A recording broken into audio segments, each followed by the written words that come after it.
A service of KIBMradio.com, the Internet's home for an all old-time radio.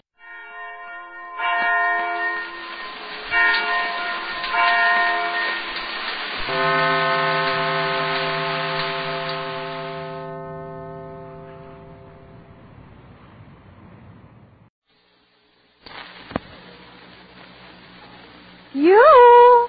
Is anybody? There's Molly, folks. That means your friends the Goldbergs are here. Brought to you by Duz, the new kind of soap for everything in your wash. First, let's drop in on the Dozen family.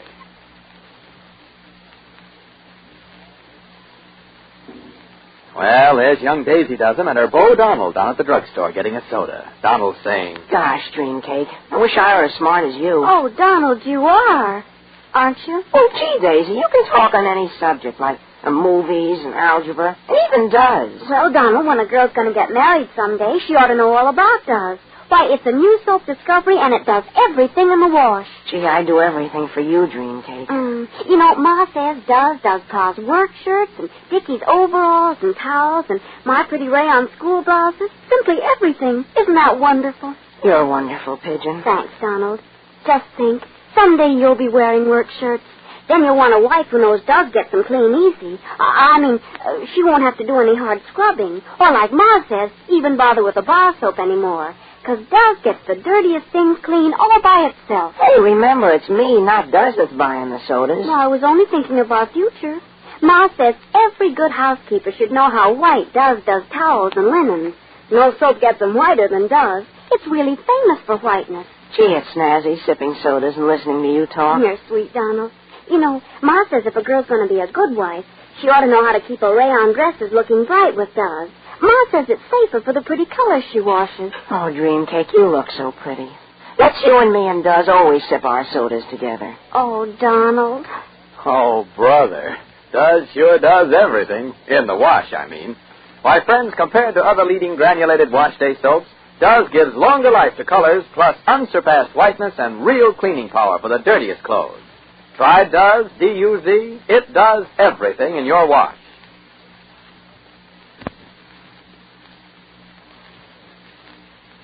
And now the Goldbergs. Well, Molly Goldberg has tried every little device she knows of to penetrate the veil of confusion which surrounds the coming divorce of Uncle David's daughter. But every time Molly seems to have gotten Florence to the point of reconsidering, Florence's good friend, Anne, has pushed the divorce a little closer. Anne has great influence with both Florence and Eugene, acting as a kind of go-between and common advisor.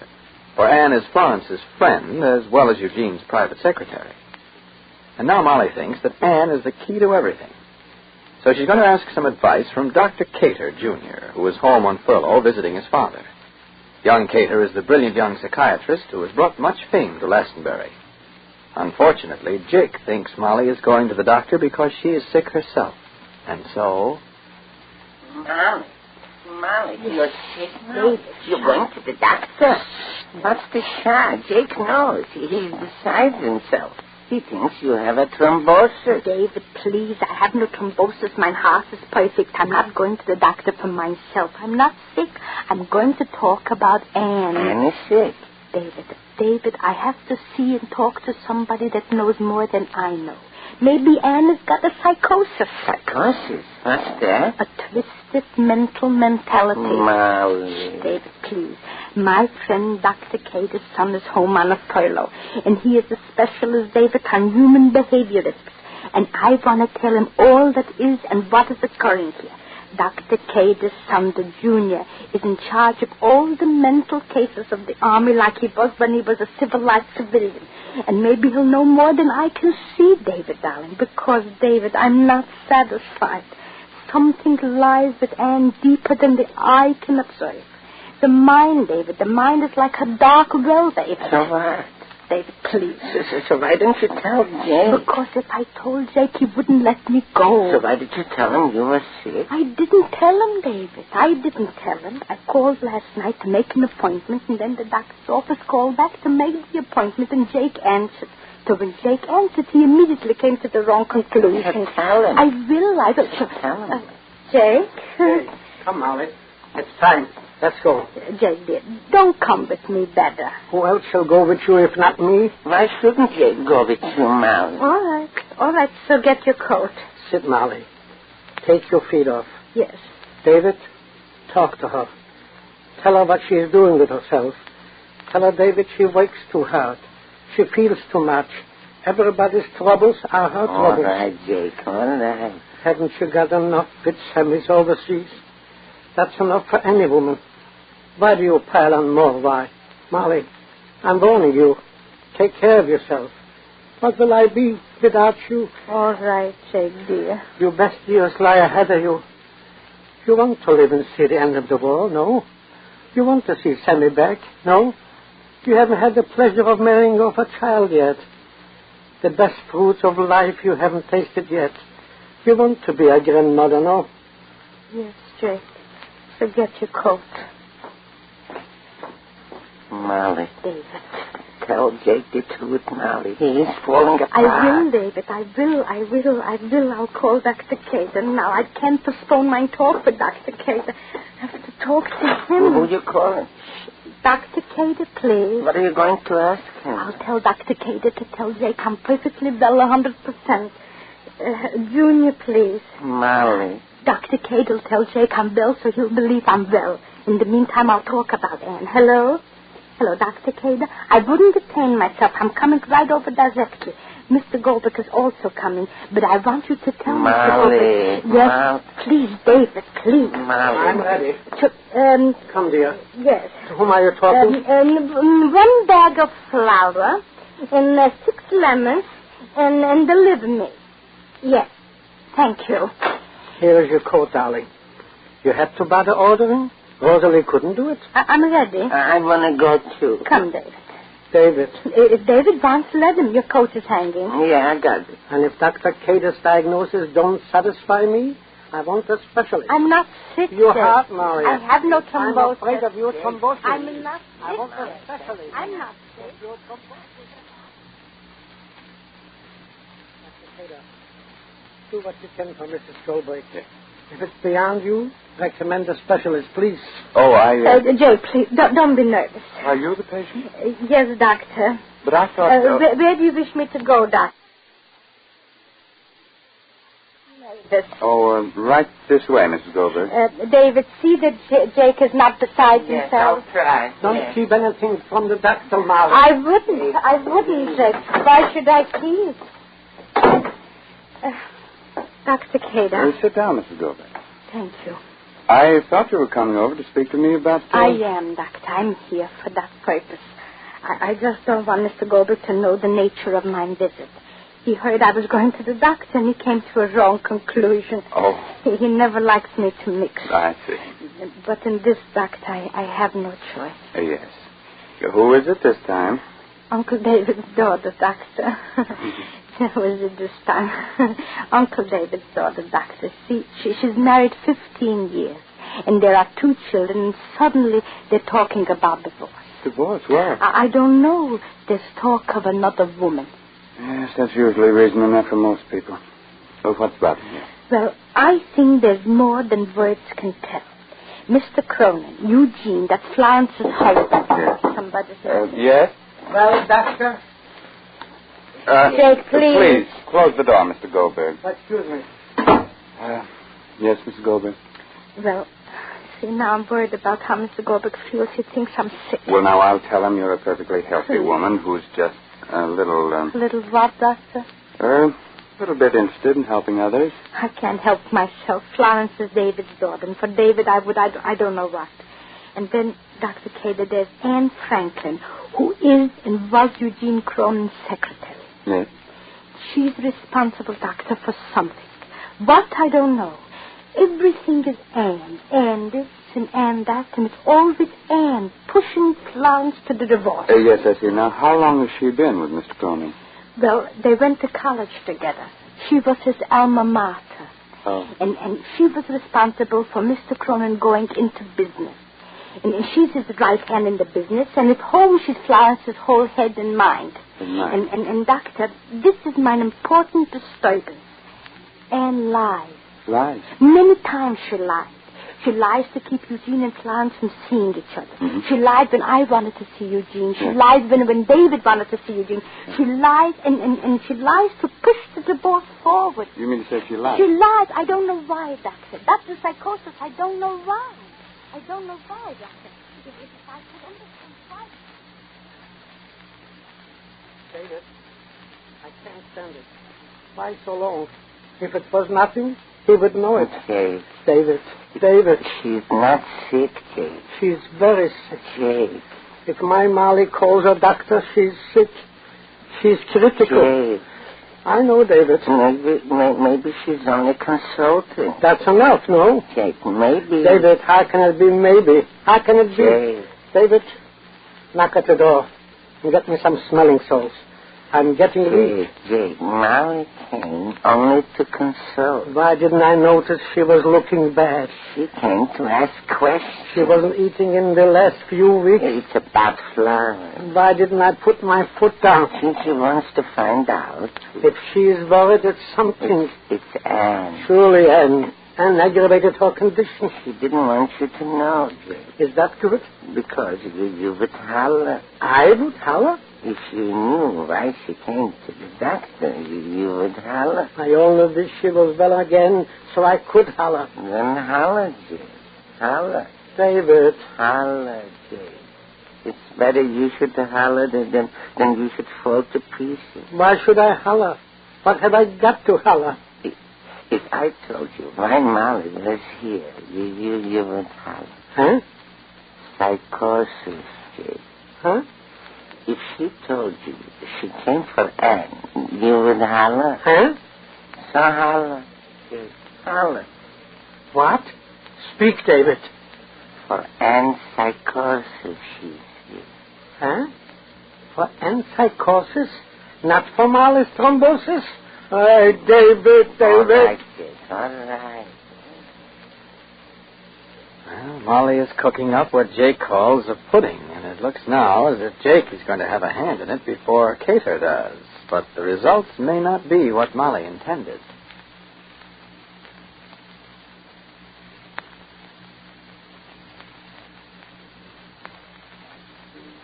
You know, it's wise to look ahead, to aim high for the future. But yesterday, I sort of had to deflate Dickie Dozen's hopes. He said, Say, you ought to see me run down the football field. Boy, someday I'm going to be as fast as Does, zipping through grease on Mars frying pan. Well, remember, Dickie Does is a champion in the dishpan. You see, besides doing everything in the wash, this new kind of soap has everything for dishes, too. Does makes suds that stand up till the last dish is done. Cuts grease like 60, yet it's kinder to hands than any other leading granulated wash day soap. Why, those Does suds stand up so you don't have to keep adding soap. And Does cuts grease in less than half a minute, yet it leaves hands nice and smooth. Try Does. It has everything for dishes. Now, if your dealer is out of Does, he'll have more soon. Meanwhile, don't waste Does. You know, soap contains vital war materials. So measure Does carefully into your dishpan. See that every bit of Does you use does more. Be sure to listen to the next episode of the Goldbergs. Jake holds a conference of his own on Molly's case as well as Anne's. This is Clayton Collier speaking and reminding you to do as the Dozens do. Let Does, the new kind of soap, do everything in your wash.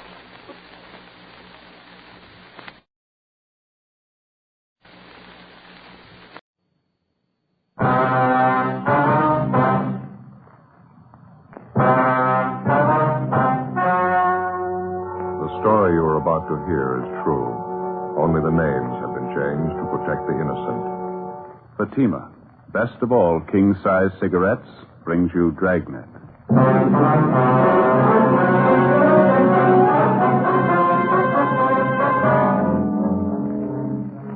You're a detective sergeant. You're assigned the homicide detail. A 30-year-old woman is missing. 3 months pass before a disappearance is reported. There's not a trace of the woman. No lead to her whereabouts. Your job? Find her. In Fatima, the difference is quality. That's right. Fatimas are different.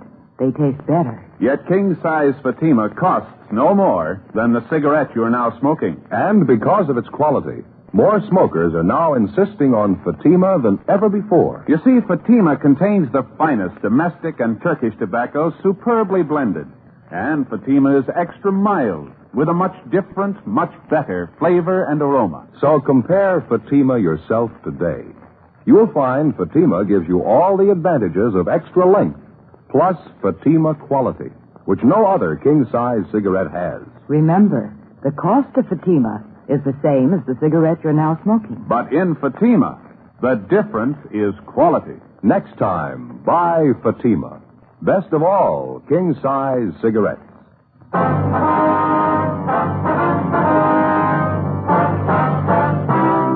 Dragnet, the documented drama of an actual crime. For the next 30 minutes, in cooperation with the Los Angeles Police Department, you will travel step by step on the side of the law through an actual case transcribed from official police files. From beginning to end, from crime to punishment, Dragnet is the story of your police force in action. It was Monday, June 9th. It was warm in Los Angeles. We were working the day watch out of homicide detail. My partner's Ben Romero. The boss is Thad Brown, chief of detectives. My name's Friday. I was on the way back from the stats office, and it was 10:18 a.m. when I got to room 42. Homicide. Howdy, Joe. Been waiting for you. Hi. Ma'am, I'd like to have you meet my partner, Sergeant Friday. Joe, this is Miss Daly, Ruth Daly. How do you do? How are you, Miss Daly came in to file a missing report on her sister, Joe. She already talked to missing persons, and they sent her in to see us. Oh, have a chair, ma'am. Thank you. Well, what's it all about, miss? I just started to tell Sergeant Ramirez That's here. Romero, ma'am. I'm sorry. Romero. Well, it's about my sister Bernice, Sergeant. She's missing. I wondered if maybe you people could help me find her. Well, what's your sister's name? Bernice. I guess you want her married name, Mrs. James Butler. Her description will be just about the way I look. Bernice and I are twins. Mm-hmm. When did your sister disappear, ma'am? In March. The first weekend in March. She disappeared on a Saturday. Well, that's 3 months ago, Miss Daly. How is it this wasn't reported sooner? Well, as a matter of fact, I halfway expected her husband to report it. I talked to him about it when Bernice was gone 2 weeks. He didn't seem too worried. Is there any reason for him not to worry? Well, there isn't a way. You see, Bernice has gone off before, about a year ago. She picked up and went to Arizona without telling anybody. When she came back, she said she just wanted to get away for a while. She didn't want to be around here. Well, how long did she stay away that time? Almost a month. Well, how about your sister's married life? She get along with her husband all right? Well, first 5 years they were married, it worked all right. Then it sort of turned sour. I don't know what happened. They used to be happy. Well, what was the trouble, do you know? That's the funny part. I don't. Wouldn't even know who to blame for it, Jimmy or Bernice. Both of them started drinking a lot, pretty heavy. Seemed to me around that time Jimmy began to get a little funny. I see. Has he ever been violent towards your sister, Miss Daly? I mean, has he struck her or anything like that? Oh, no. Really, Jimmy's kind of a milquetoast character. Timid, skinny. Most of the time afraid to say boo. Yesterday I went over to the house to visit Jimmy. I tried to make conversation. He just sat in his chair reading a book. Every time I'd mention Bernice, he'd kind of look up and growl at me. Mm-hmm. I got sick of it. I put on my coat and started for the door. He followed me. Mm-hmm. Did he say anything at all? Yes. When I opened the door, I turned around to say goodbye. Yeah? He had this real horrible look on his face. He said it right out loud, plain as day. What's that? He said, "You'd be surprised if I killed her, wouldn't you?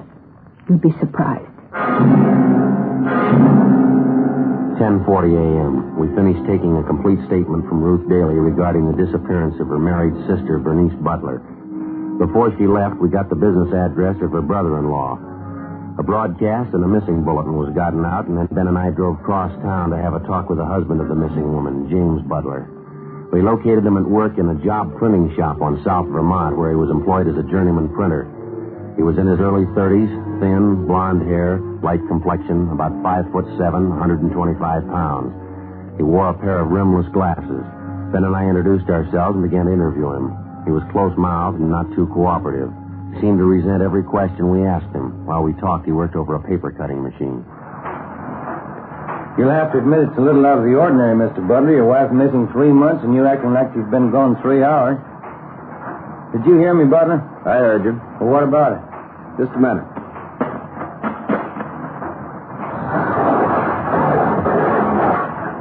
Well? It's not ordinary her going away. I'm married to her. I know my own wife. We talked to your wife's sister this morning, Ruth Daly. She seems to think you might know all about your wife disappearing. She does? That's right. In my way, I got to get that other set of cards. Oh, yeah. What do you think? I don't know. There's something wrong with him. Sure got a big grudge for somebody his size. I wonder what that girl meant when she called him bashful. Yeah, about as bashful as a wild boar in a plum thicket. You're in my way. I got to get in there. Yeah, go ahead.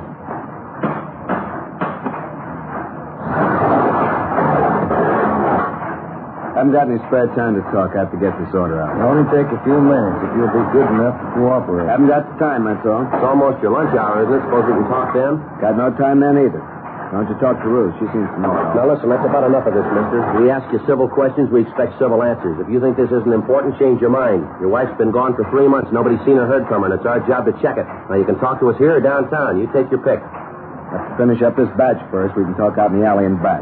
I want everybody knowing my business. That's fine with us. You do what you have to do. We'll wait for you. Sure is aching for an argument, huh? Yeah, I wonder what his big trouble is. Maybe a hangover. Looks a little used up. That could be. If he had something to do with his wife's disappearing, you'd think he'd try to cover the way he's acting. He doesn't seem to care what we think. Now, let's see what kind of a story he's got. Okay, it's this way, out back. Well, go ahead. Yeah, what's the big deal? You ever been arrested, Butler? Nope. Almost a couple of times. They couldn't get me. What kind of trouble were you in? They said they didn't get me. I'm not going to put myself in hot water. We'd like to find out how your wife was before she disappeared. You know of any reason why she'd go off the way she did? Any reason why she'd stay away 3 months without any word? No, I don't know any reason. Well, how about your relatives, your friends? You checked to see if she might be with one of them? They'd call if she was. You never checked with them? No. Think Ruth did. You have any big arguments with your wife, Butler? A lot of times she disappeared, I mean? We had them all the time. She bothered me. She was too fresh. I beat it out of her. That's so. You got to. Give him a little freedom. They think he can take over. Nag him, tell you what to do, what not to do. Sick of it. We'd like a straight answer here, Butler. Did you want your wife out of the way? What do you mean by that? I mean, do you know why she's missing? Could be a lot of reasons. Might know one. Did you kill your wife, Butler? It'd be silly to tell you that, wouldn't it? Yeah. Did you kill her? Only one way I'll say yes to that. Yeah? When you prove it. Well, it wasn't easy to understand. From the way it started, our interview with James Butler would get us nothing. We had no evidence against him, nothing to indicate definitely that his wife had met foul play, nothing but a suspicious remark he was supposed to have made to his sister-in-law, Ruth Daly. But once we'd left the print shop and got out in the back alley where he couldn't be overheard, he was full of information. Besides telling us that he beat his wife, Butler also admitted that he'd threatened her life on several occasions, twice in the presence of friends. He seemed to take some kind of a peculiar pride in admitting how violent he'd been with his wife. Ben and I took him downtown, questioned him further, and listened to him talk. He made veiled hints that he'd been involved in various criminal activities in this country and also in Europe, that he was a close friend with a half a dozen notorious underworld gang leaders, that he was ruthless and clever enough to dispose of his wife if he wanted to and still avoid prosecution. While we were talking, Ben had James Butler's name and description double-checked through the Record Bureau files. There was no previous criminal record listed for him. As far as we knew, at no time had he even been held under suspicion in a criminal investigation. The next day, together with Brian and Lopez from Homicide, Ben and I made the rounds of Mr. and Miss Butler's friends, relatives, and neighbors. 4:25 p.m. We got back to the office. Oh, hi, Lopez. Hi, Ben, Joe. What's doing? Nothing great. How'd you two make out? Yeah, it's a funny setup to me. I'd say the guy's a phony. Everybody we talk to, everybody who knows Butler, all say the same thing. What's that? Guy's afraid of his own shadow. He's a milquetoast. Nothing to him. And what'd you get? Well, about the same. Every housewife around the neighborhood out where they live, they all told us the same thing. The guy's a henpecked husband. His wife laid down the laws, and he follows them. Psycho case, huh? Must be. Don't know how else to explain it. Every time I asked one of their friends if Butler beat up his wife, they laughed in my face. Said he wouldn't even dare cash his check on payday. I had to bring it home. If anybody got beat up, it must have been him. Yeah, he sure tells a great story. He can make you believe he was a bluebeard. Did you get any different answers at all, Lopez? Yeah, one maybe. Yeah, let me take a look. Let's see. Here. Mrs. Irene Brady. She's an aunt of Mrs. Butler. Uh-huh. She said the same thing about Butler, about him being a real mouse and all. And she told us about the dizzy things he'd been doing the last couple of years. Yeah, what was that? Well, 4 or 5 times she said he just went out looking for trouble, go in a neighborhood bar, insult some big stevedore, he'd get his face pushed in. He always picked big guys. Didn't seem to mind getting beat up as long as he could insult them. Not much doubt, I guess. The guy's ready for the nut for him. Well, apparently he's got a big beef with people who push him around. Maybe he figured if he could take care of just one of those people, he could even up the score. How do you mean, Joe? Well, Mrs. Butler, the wife, She's probably the one who gave him the worst time. If he's a little bit off mentally, that'd make him capable of murder, wouldn't it? Couldn't be, yeah. Maybe the wife poured it on real strong, drove him to it.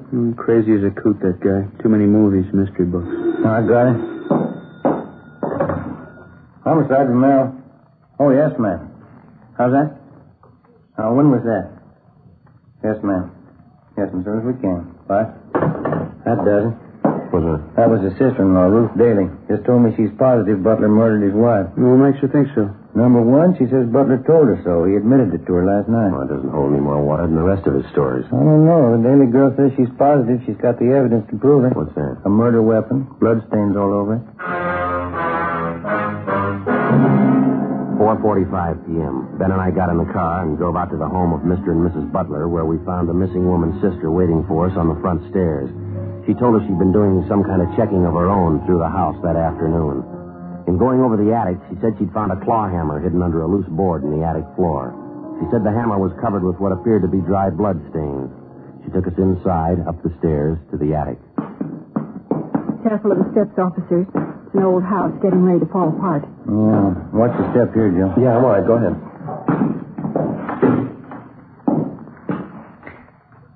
Light's good and bright. That's how I happen to see the loose boards over here. Did you pick up the hammer, Miss Daly? No. I started to, but then I remembered about fingerprints and things. Just where I found it. Didn't touch it. Hey, you want a pencil, Joe? Maybe you can get it from the claw there? No, I think we can see it right where it is. Let's see. Could be, huh? Bloodstain? Well, it sure looks like it. On the handle here, all over the head of the hammer. I knew it. I knew there was something wrong the day she disappeared. Hey, look at this, Joe. I just noticed. These stains on the floor. Whole trail of them, see? Lead right to the door. Yeah, we better get the crime lab on and have Lee Jones run a benzodine test on him. What time does he usually get home from work, Miss Daly, your brother-in-law? About 6 o'clock. Don't know about today, though. How do you mean? Does he work late on Tuesday? No, but I wanted to make sure he wouldn't be home when I came over today. I called the print shop where he works. He's not there. Called again this afternoon. Jimmy hasn't been seen since last night. Is he in the habit of skipping work? No, he never does. I called every one of his friends I know of. Bernice's friends, too. I called them. The places he hangs around, nobody's seen him. Not since last night, since you talked to him. And you got no idea where he might be? No. Just like Bernice. He disappeared.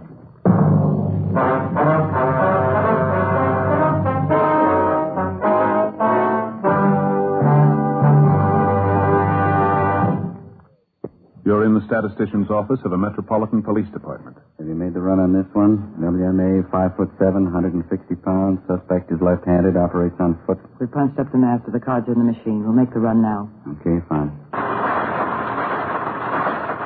There are many suspects to choose from. You're looking for one.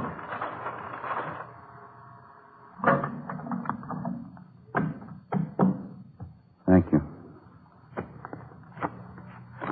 Yeah. This is the one we want. When you have a choice to make, you want to be sure. And you can be sure of Fatima quality. That's why we ask you to compare Fatima with any other king-size cigarette.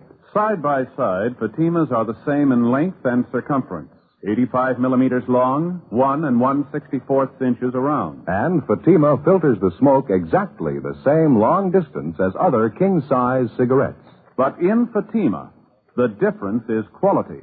Fatima gives you extra mildness, a much different, much better flavor and aroma. Remember, Fatima gives long cigarette smokers all the advantages of extra length, plus Fatima quality, which no other king-size cigarette has. Next time, insist on the best. Buy Fatima. Best of all king-size cigarettes.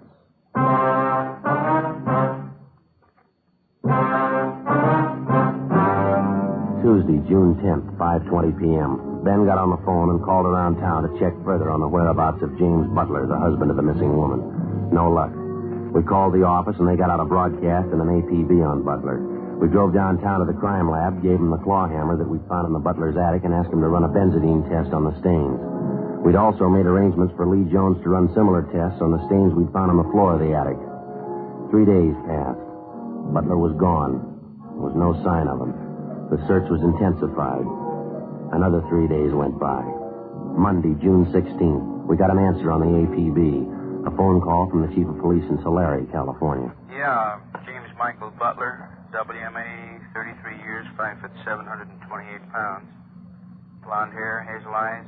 Hey, you got a North Hancock Street address down there, that right? Yeah, that sounds like the man we're looking for.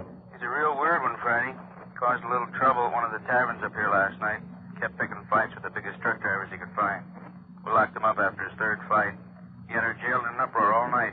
Wild one. What'd he do? All shouting all over the place. Couldn't do anything with him. Uh-huh.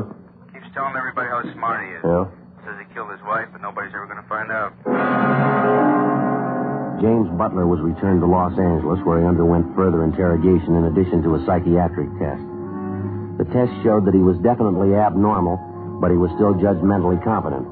The crime lab's tests on the bloodstains found on the hammer and on the floor of the attic in the Butler's home revealed that the stains were made by animal blood, not human. We questioned Butler about it, but we failed to get him to even admit he knew anything about the stains. He was released from custody, but he was kept under surveillance. A week passed. 2 weeks. Nothing developed. Still no sign of a missing woman, Bernice Butler. Still no definite sign of foul play in connection with her disappearance. No definite sign that her husband was criminally involved in any way. Considering all the angles of the case, we were still inclined to figure that he fitted in somewhere. He had some direct hand in his wife's disappearance. We stayed on it. Nothing happened. On June 26th, the twin sister of the missing woman, Ruth Daly, met Ben and I at the office and laid out a plan she had in mind. She insisted we try it. You mean you want to work on his emotional nature and try to get some kind of an admission out of him? Is that the whole idea? That's it, Sergeant. I know what a nut he is about being dramatic. I know it'll work. Well, it's possible, yeah. How do you figure to set it up? It won't be very hard. For one thing, you know my sister Bernice and I look quite a bit alike. People always take us for one another. Yeah. You can get Jimmy out of the house at night for some reason or other. I'll slip in and go upstairs and put on one of the dresses Bernice used to wear all the time. Mm-hmm. I'll sit there in the upstairs bedroom with just the hall light on. Just enough light so we can see me when you bring him upstairs. I'll even bring over Bernice's pet cat she had, Siamese. He always hated the cat. I don't know, ma'am. I'm not quite sure about it. Well, it might be worth a chance. It's not too orthodox, but maybe it'll work. If I know Jimmy, it'll work, Sergeant. If you can just warm him up to it ahead of time before you bring him upstairs. When he sees me sitting in that room with a cat, I know he'll think it's Bernice. We're bound to get some kind of reaction. That's better than we're doing. Yeah, Ben, what do you think? Sounds like a movie script. I don't know. It's like she says. I guess we're bound to get a reaction. I know it'll work. I'm sure of it. Joe? All right, let's give it a try. The following night, a few minutes before 8 o'clock, Ben and I got James Butler away from his house on the pretext of taking him downtown for further interrogation. We delayed long enough to make sure that Ruth Daly, the sister of the missing woman, had plenty of time to get into the house, change her clothes, and take her place in the upstairs room with her sister's pet Siamese cat. Then we started back for the house. We'd made arrangements to have Brian and Lopez from Homicide standing by, concealed in the immediate vicinity of the house in case they were needed. 11:05 p.m. While we drove him back toward his home, Butler was talkative, but not too relaxed. It was the same line we'd heard before, how tough he could be when he wanted to, the same hints that he was an undiscovered killer, one of the more talented professionals in the deadly circles of the underworld. I came from Illinois originally, Cicero. You guys know how it is back there. You have to stay right up on your toes. Yeah. How long you been out here now, Butler? You expect me to tell you that? I'm wise to the way you guys work. You're not going to get me on questions like that one. I understand you do quite a bit of reading, Jim. You come across anything good lately? Nah, nothing lately. All the good books, they've already been written. Edgar Allan Poe, Stevenson, de Maupassant, Gogol. They know how to tell a good murder story. These new guys are a waste of time. Reading, that's all reading. That's what I like to do. Not that modern junk, only the best. You take some of Poe and Stevenson, for instance. I know those guys. That's so. Sure, I know their stuff well enough to tell you. I got whole pages memorized. How'd you like to hear some? Stevenson made it. All right, go ahead. I have to belie my nature. All men do. All men are better than this disguise that grows about and stifles them. You see, each dragged away by life like one whom bravos have seized and muffled in a cloak.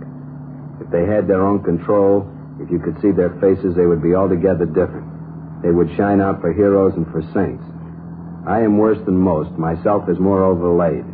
My excuse is known to me and to God.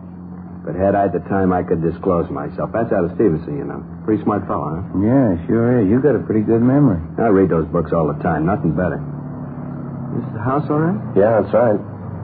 Well, maybe I'll see you later, huh? Thanks for the ride. Well, I'll tell you, we'd like to come in the house with you if you don't mind, Butler. One or two things we'd like to check over, if that's all right with you. It's all right, sure. Guess you ought to know by this time, huh? Nothing I'd hide in that house that you'd ever want to find. Come on, let's go.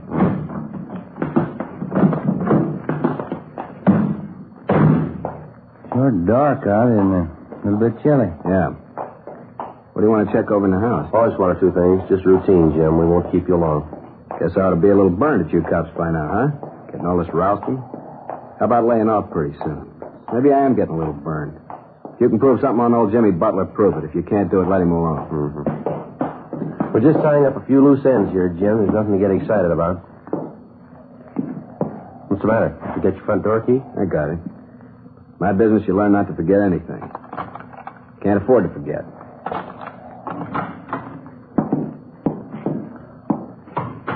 Yeah, it's quite a big place you got, Butler. You stay here all by yourself? That's the way I like it. By myself. If you want to look at anything, you can look now. When you're through, I got some bourbon in the cellar. I keep a big booze cellar, you know. All first-rate stuff. What's the matter? Oh, nothing, Jim. Thought I heard a cat someplace, did you? No cats in this house. What do you mean you heard a cat? I hate the lousy things. I wouldn't have one. Didn't you tell us once your wife had a cat? I think it was you. You didn't like it much, did you? Killed the lousy thing. Got an axe and killed it. Dumb wife of mine used to drive me crazy with it. Cat hair all over the place. You know how it is. Got an axe and killed it. Mm-hmm. Yeah. There it is. I thought I heard it. Guess you got another one, huh, Butler? I'll get rid of that thing. I'll find him and get rid of him right now. Upstairs. I suppose the house makes you think of your wife quite a bit, doesn't it, Jim? What? Well, I mean, you spent so much time in it together, you and Bernice. Got quite a few memories for you, I guess, huh? I'll find that thing if it takes all night. I'll get the axe and I'll find the thing. It's up here, all right. Maybe down the hall there. Bernice's room. She had the cat. What's it doing here? There's no reason for it. Could have wandered back in. Can't we get more light in this hallway? I can't see anything. Cat could be anywhere. What's it doing here alone? The cat was always with Bernice, never left her. Oh, sounds to me like it's just around here, maybe through that door there. You think? Bernice's room. I killed the lousy cat. He couldn't be in there. Oh, maybe it's just a cat out in the streets, not in the side alley, maybe, huh? Mm-hmm. Probably not even in the house. Take a look in her room here.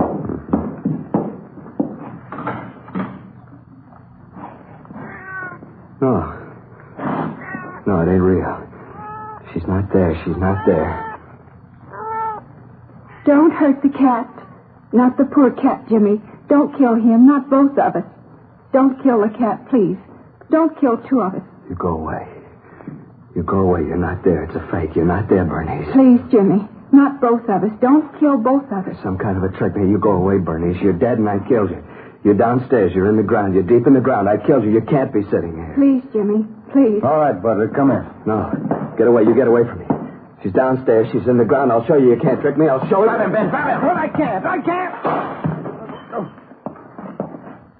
Dear God. Come on, Ben. Downstairs. Yeah. I tried to grab him. Tried to. He broke away. Yeah. Lopez. Lopey. Here, Joe. Here. Did you see it, Lopey? Yeah. Good drop from the window. He came fast. Yeah. Not too pretty, huh? Must be something, huh? How about getting a doctor? Yeah, he lost the doctors when he hit that sidewalk. Only one thing left, I know. Yeah? Call a priest. In his suicide leap from the top story of his house, James Butler died instantly on the pavement below. Afterwards, when the reports were made out and the deputy coroner removed the body, a special detail of men was sent out to help probe the grounds around the Butler home and also the ground directly beneath the house. The search was thorough. The ground was dug up foot by foot. We found nothing. Butler's last admission before his death that he'd killed his wife and buried her in the grounds adjoining the house seemed to be as empty and worthless as some of the other stories that he told us. The painstaking search for the body of James Butler's wife went on. We found nothing. Alive or dead, there was still no trace of her. Butler's friends and relatives held a modest funeral for him, and he was buried in a small cemetery south of the city. In Missing Persons Bureau, there were still no leads on the case of Bernice Butler. It was still open. Summer finally got to an end. The fall season came and went, and then Christmas and the holidays, and then back into January and February. On a rainy morning early in March, almost a year to the very day when the case started, we got a communication from San Francisco.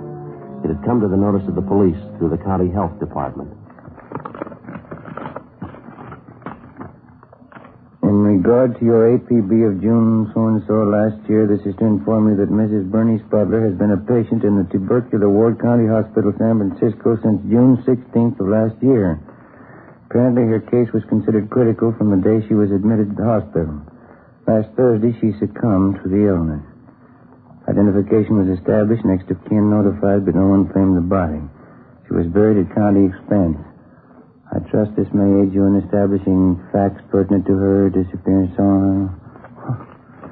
Well, how about that?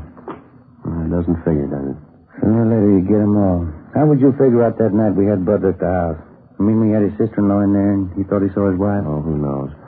Suppose he really had himself talked into it. He thought he committed 100% murder. Guess he thought about it long enough till he convinced himself. Must have worked out something like that inside his mind. Mm-hmm. Imagine he lived right through it. Figured he really killed her. When it came for the punishment, he was ready to buy that. There wasn't any way out, so he jumped. Mixed up can he get, huh? That's too bad. All things considered, I guess he loved her quite a bit. Well, it doesn't seem to matter now what he did. Wasn't much of a chance either way. How do you mean? Well, the girl, TB on one side, maybe murder on the other. Yeah. Either way, she had to die.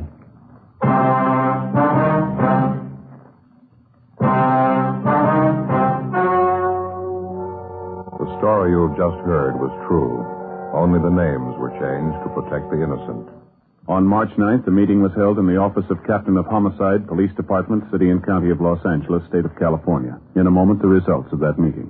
And now here is our star, Jack Webb. Thank you. Friends, we've spent about 2 of the past 30 minutes telling you why so many smokers coast to coast have switched to king-size Fatima. And they really have. Just listen to some of these brand new sales figures. I'll give you a few of them state by state, alphabetically, just as they're listed here. Fatima sales up 92%, up 72%, up 107%, up 192%, up 69%. And so it goes, up and up. Thousands and thousands of king-size cigarette smokers are changing to Fatima. And there's a reason. Fatimas cost no more than the cigarettes you're now smoking. They filter the smoke exactly the same long distance as other king-size cigarettes. Yet there's a big difference. Fatima quality, which no other king-size cigarette has. Buy them tomorrow in the golden yellow package. Fatima, best of all king-size cigarettes.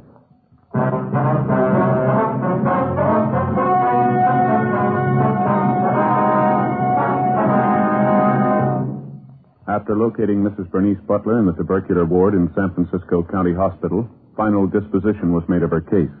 Her late husband, James Butler, was cleared of any connection with her disappearance.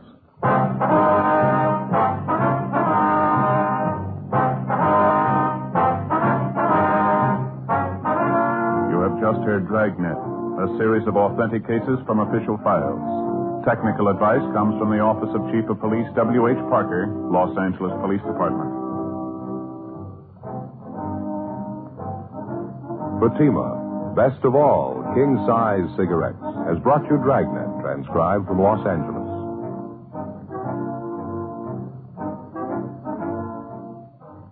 Stay tuned for Counter Spy, next on NBC.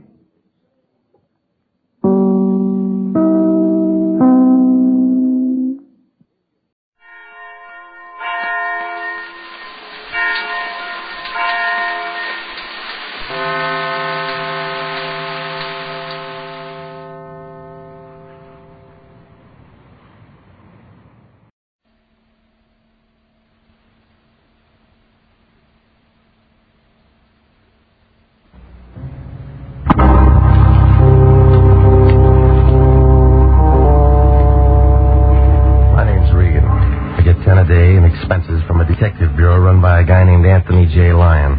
They call me the Lion's Eye. Jack Webb is Jeff Regan, Investigator. Hard-boiled action and mystery and thrilling adventure in tonight's story of the man who lived by the sea.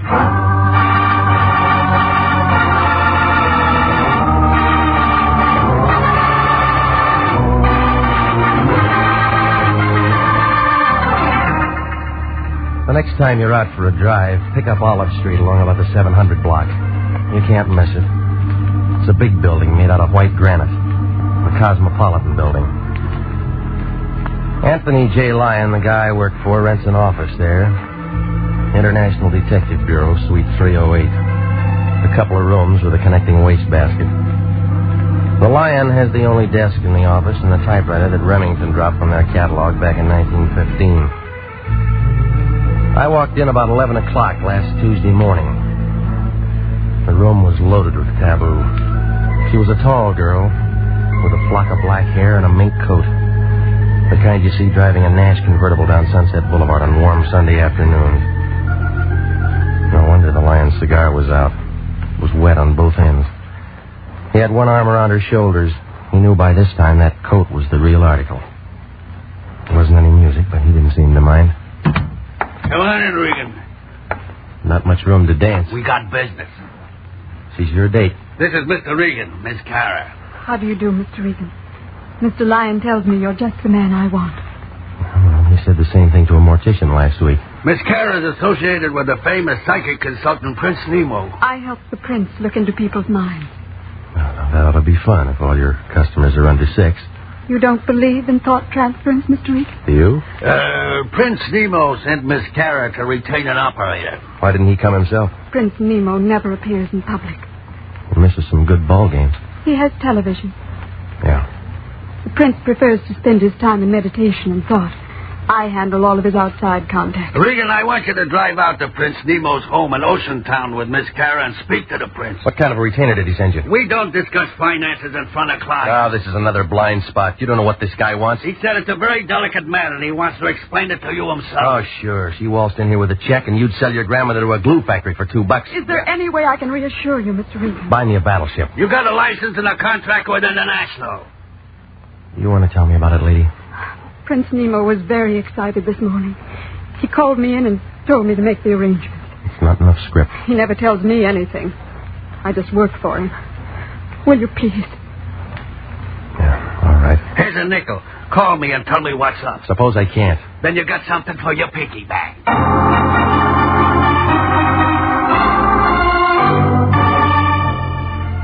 The Lion stood there and watched us leave. He looked happy, like a hobo in a bubble bath. Well, we went downstairs. We climbed into her convertible. The guy in the parking lot had to take a walk around the block when she flashed him a smile. I asked her about lunch. She said no. I asked her about dinner. She said something that meant no. It's like that sometimes. The flag's up, the meter's ticking, and you get nowhere. But from a couple of things she told me, I got the idea that she was doing more than help the prince read minds. His place turned out to be a good hour from Los Angeles up 101. A couple of stories of glass and concrete leaning out over the ocean. Inside, a guy in a white turban and some pants that looked like oversized diapers put his hand on a big curved knife he had in his belt. He was wearing tennis shoes. Right this way, Mr. Regan. Butcher? That's Guinea, the prince's manservant. He's from India. But the Indians were glad to get rid of him. Guinea's harmless, tongueless, and he doesn't hear. I like you, Mr. Regan. And this is the prince's study. Come in. Oh, come in. This is Mr. Regan. Of course. Welcome, sir. Welcome. The Lion's Eye. I'm honored, sir. Please sit down. That'll be all, Lena? Of course. I'll be in my office. Charming girl, Lena. She handle all your outside contacts? Except for those matters I must attend to personally. Mr. Regan, I'm in trouble. It's paid for. I want you to save my life.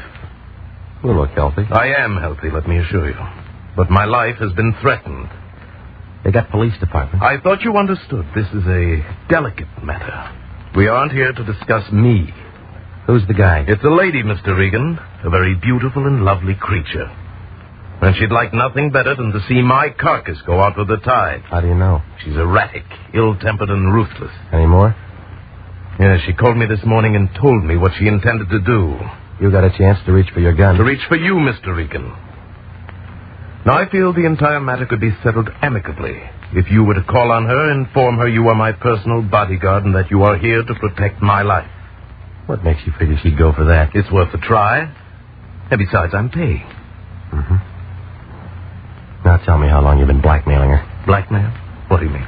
Oh, your racket might last 6 months, a year, but not long enough to build a place like this. The answer's blackmail. My dear fellow, Okay, so I should have told you. Give it to me. Well, I can slip them into a trance. They spill a family secret or two. What kind of secret? Any kind. They want their minds read. I read them. $25 a hit. Where does the shakedown come in? When I tell them what they told me. You been putting a squeeze on her?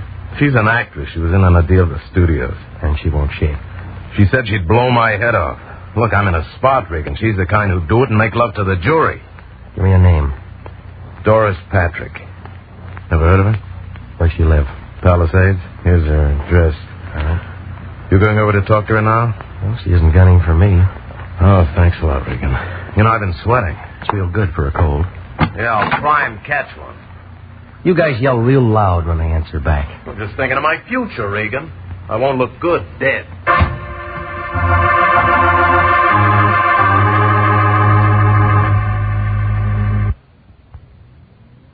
I left him sitting there scratching his bald head under his turban. He looked unhappy, like somebody fed him a Vaseline sandwich. Well, I climbed in my car and I followed the highway to the turnoff back to Sunset. The Malibu fog was coming in for the winter, and by the time I got to the address Nemo'd given me, I was looking around for my hands. Doris Patrick's place was too big for a marble game and too small for football. There was a wire fence all around it and a sign every 15 or 20 feet or so that said, "Not to trespass." I parked in the boulevard and walked up the driveway. It was about then that a guy in a blue suit showed up. He was tall and heavy, and he caught a lot of his hat. He pulled down on the brim, blew smoke in my face, and kind of nudged me with his shoulder. Move on, Pilgrim. We don't want any. How do you know? We're waiting for the 49s. Scram, huh? You aren't even on the list. All right, we'll wait for the 50s. Blow. I came to see Doris Patrick. Yeah, what for? You, her? Sure. What do you want? Business. Shop closed. You always like this, or you missed lunch today? Look, I don't know who you are, Pilgrim, but you don't understand English. Well, I know you. There's something about a guy in a lineup. Yeah? He memorizes easy. Cop? Private. Private or city, you all smell the same to me. Hunting season's over. You always carry a .38, do you? Oh, that's showing? Well, maybe you got a broken rib. Well, I met all kinds of funny guys. I said I wanted to see her. Ain't in. Watchdog? Now you're getting smart. Well, you aren't. What kind of crack is that? Just this. I'm going in. Trick I learned a long time ago. You shoot a guy in the knee and he don't ever walk straight again. Ever done it, punk? Oh, sure. That's how I learned. Mm-hmm. That's when I learned, baby. He slumped against the side of the wall, and he looked tired, like he'd been running from Compton. Well, I left him there, and I went up the driveway to the porch. Coming around a blind corner, I bumped into something that kind of relaxed and rolled into me. It was a blonde girl, about 25, in a white polo coat.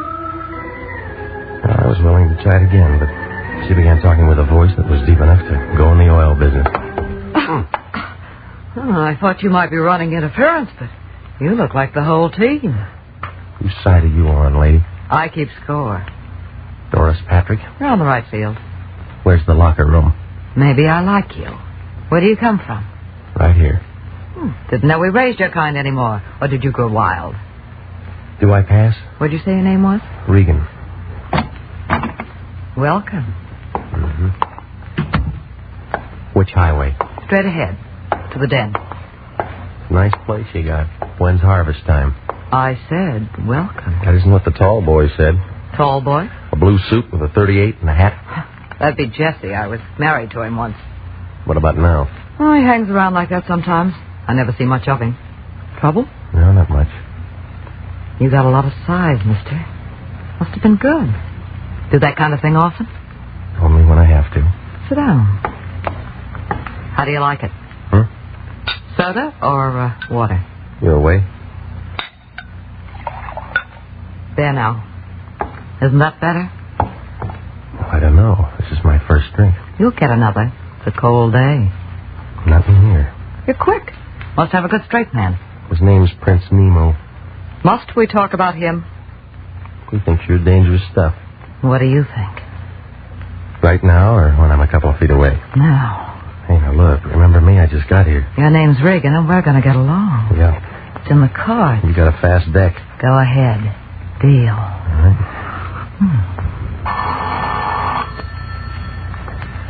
How much time between rounds? Yes? Who? Oh, just a minute. You know somebody named Lion? Yeah. He has quite a roar. Here. Yeah. Who's the name? Where's the phone? Nemo's friend. Sounds like he's a friend of yours. All right, you got something to say? It's all off. Check bounce? It was certified. right. Nemo called 10 minutes ago and canceled the concert. Now, what happens now? Finish, come back to the office. Who told you I was here? The Prince. It was a quick change. We got paid. Well, I already started something. I don't care what you started. You finish it on your own time. Next bench sheet. Bad news? Well, I'm through working for the day.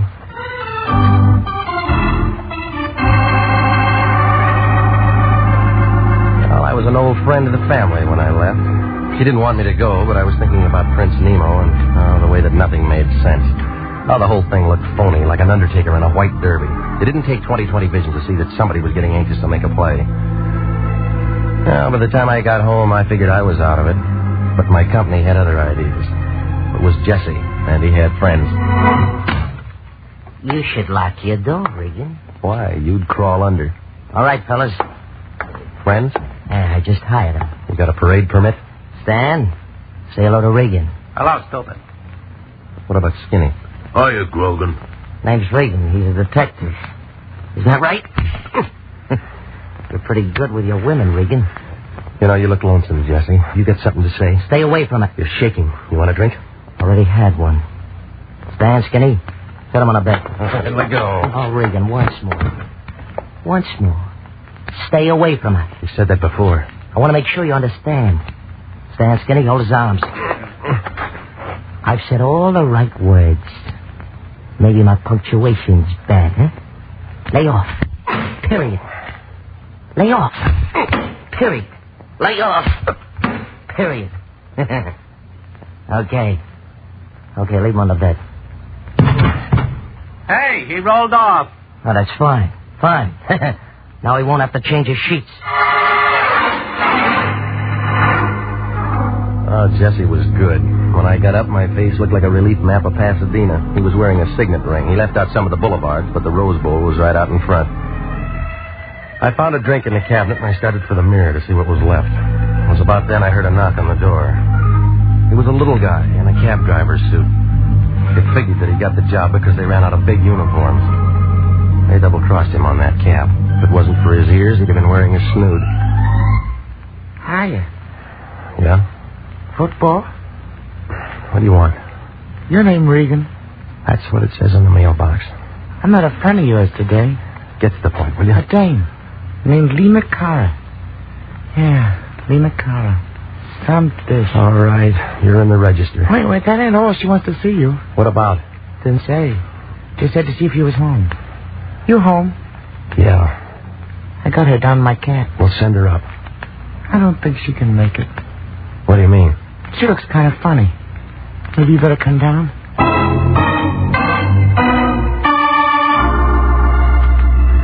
She was sitting on the edge of the seat, staring out at nothing. Her back was as stiff as a filing cabinet, and there was a little ring of white around her lips. I paid off the cabbie, and I took her back up to my place without a word. When we closed the door, she was sitting on my sofa the same way.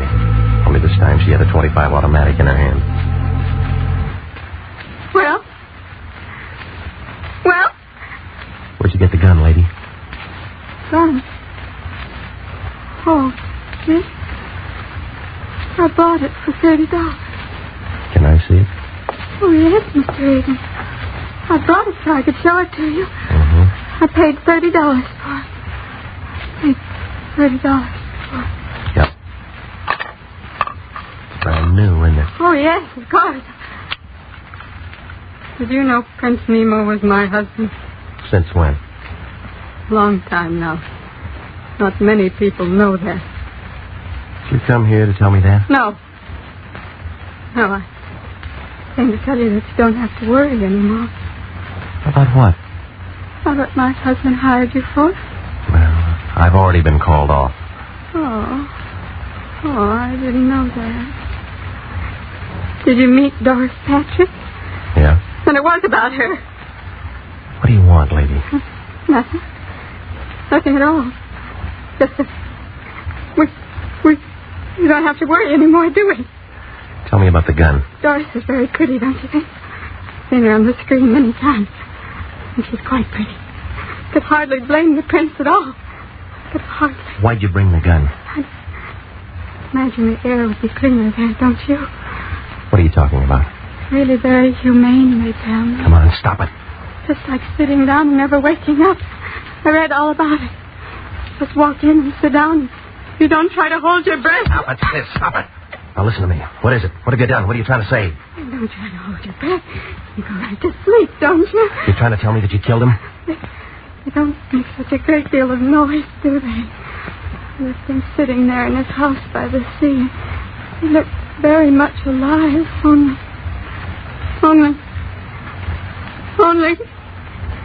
He isn't alive at all. Tell me, Mr. Regan, tell me. Do I make a good murderer? Do I?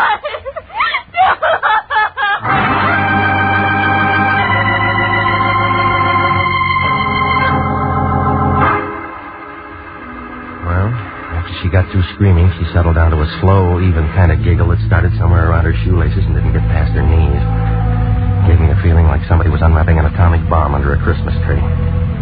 Well, she wasn't going to do any more talking, so I went downstairs and brought back a doctor friend of mine named Sammy Wing. He had his little black bag with him, and he gave her a shot of something. She wilted like last night's orchid and went to sleep. Sammy wrote down a couple of things, and then he looked up at me. Some playmate. Wish I'd have been here for the party. How is she, Sam? You know her better than me. Oh, is she going to be all right? In 4 or 5 hours, she'll wake up and want some water. And then what? She might ask you what happened, or it might start all over again. By the way, what was it? I don't know. She came over to see me. I should have visitors like this. I've been working too hard. She said she killed a guy who was a client of mine. Maybe I'm lucky at that. Why the past tense? The Lion called me off the case. Official, huh? Yeah. You've got nobody to protect. Where's the corpse? At a house in Ocean Town. Here, call the police. And you and me can go out and do our Christmas shopping. Oh, she said she used this gun. A .25, it killed people. No, Sammy, there's a bullet jammed in the chamber. James don't know how to reload. It hasn't been fired. Ballistics got better ways of telling.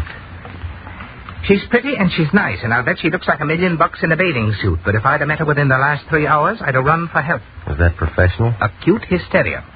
The kind that pops off guns and people and does a lot of things they can't remember later on. Call Sanducci. Look, it doesn't figure she'd do it with this. Maybe she had another one. While you're at it, call the coroner. Tell him to go out there with some DOA forms. No, I'm going first.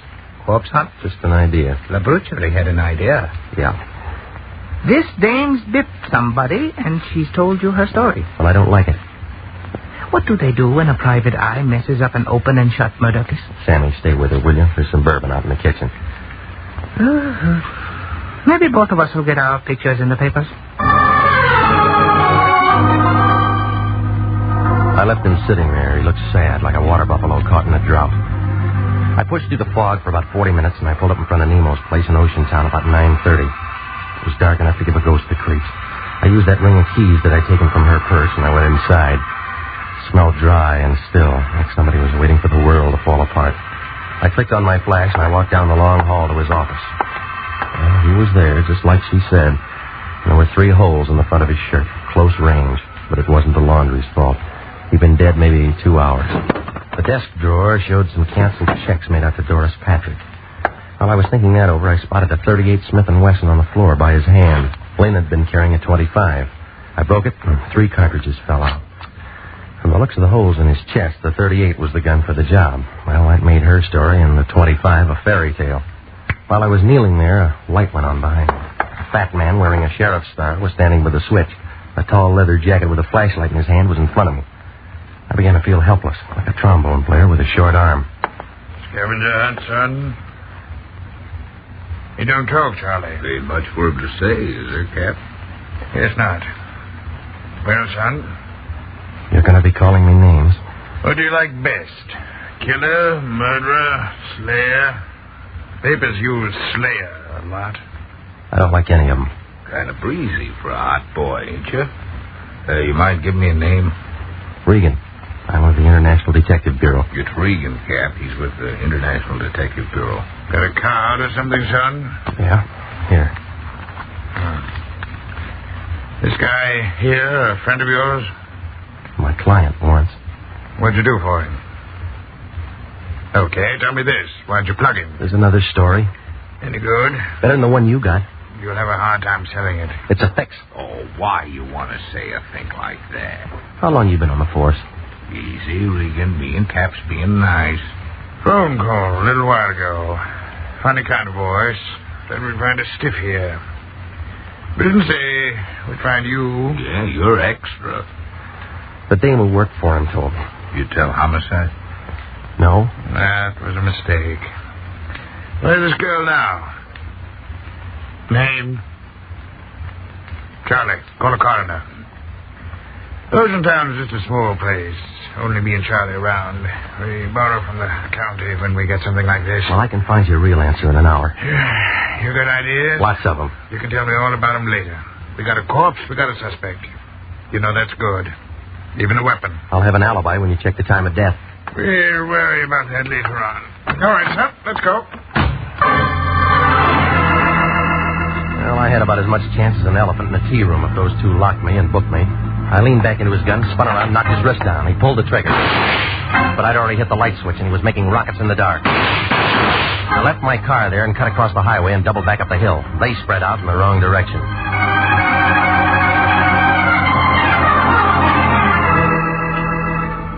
An hour later, I was standing in front of the lion's door.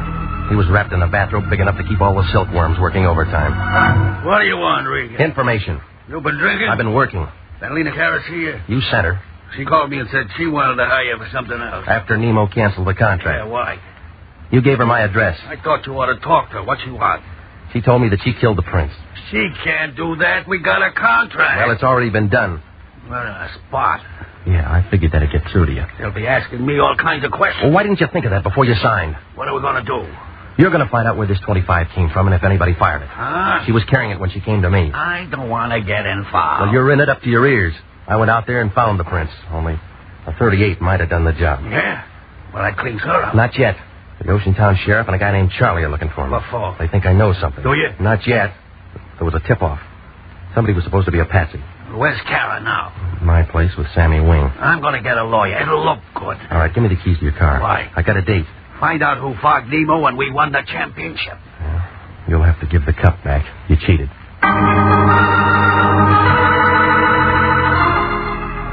I drove back out to Doris Patrick's place in the Palisades, and I rang the bell and waited. Took her a while, but she showed. She was wearing a filmy kind of a thing that made a spider's web look like canvas. I began to feel warm, like a sun lamp on a picture set. We had a date at 9 o'clock. I broke my watch. Come in, I'll see if I can fix it. I'm great with a swift movement. Yeah, it shows. We were going to look at the stars together. How long you been here? I gave you up at 10. Tell me, how do you like my new dress? It's the right color, but the wrong cut for a funeral. I haven't read the obituaries today. No, it'll be in tomorrow's paper.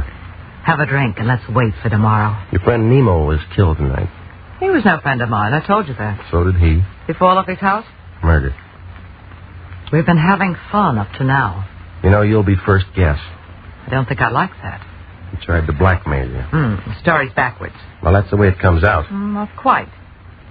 You got another way? He never tried to blackmail me. Mm-hmm. I blackmailed him. How? I went to him one day and put him in a trance.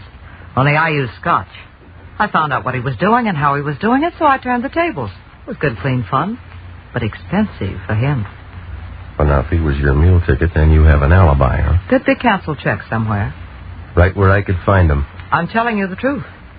Where does Jesse fit? Oh, I told you we were married once. He's jealous. Did he know about Nemo? Maybe. He was watchdog when I came out. I told you. Jesse. Hello, gorgeous. I still have a key. What do you want? You. Get out. You still trapping with this trap? Just in time, Jesse. You know, you didn't list good. I told you to lay off. Where's your friend? Paid off. I'm handling this alone. We've been finished for a long time. Oh, it's starting up again, Angel. Or didn't you know Nemo was dead? I saw your 38 tonight, Jesse. Ah, you're wrong. It's her 38. It's got her prints in it. What do you mean? I put him there. And you're going to be tagged for his murder, Angel. You see, you're sort of in a spot. Regan. Easy, baby. This punk never did anything right. Huh? Tell me how wrong I've been. All right, that tip to the Ocean Town cops was wrong. Killing Nemo was wrong. Ah, you're twisted, Pilgrim. Cops got a warrant out for you right now. Yeah, I heard it on the car radio. Murder suspect. Plugging you is something they'll thank me for. With her prints on the gun? Well, how was I to know? I just see you and plug you. Everybody will be sorry, but it'll be manslaughter and suspended. It's pretty right, isn't it? Well, what about me? A friend of mine shoving off at Pedro tonight, Angel. Going all over the world. We'd be together. Well, Angel, do I plug it and meet you somewhere in 2 weeks, huh? Move over, Regan. The lady's making up her mind. Now, what do you like? Oh, it was a real photo finish. Just as Jessie set the gun up against my head, Doris pulled a gun from the desk drawer and threw a couple of fast ones into him. Jessie tried for her. I'd call it a dead heat, but you'd have to give Doris the edge. Her first slug cut him down like a blade of grass, but she didn't give up.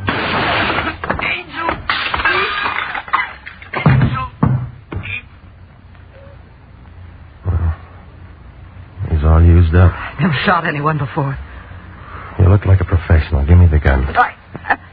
He deserved to die. Didn't he? Didn't he? I don't know, lady. You knew him better.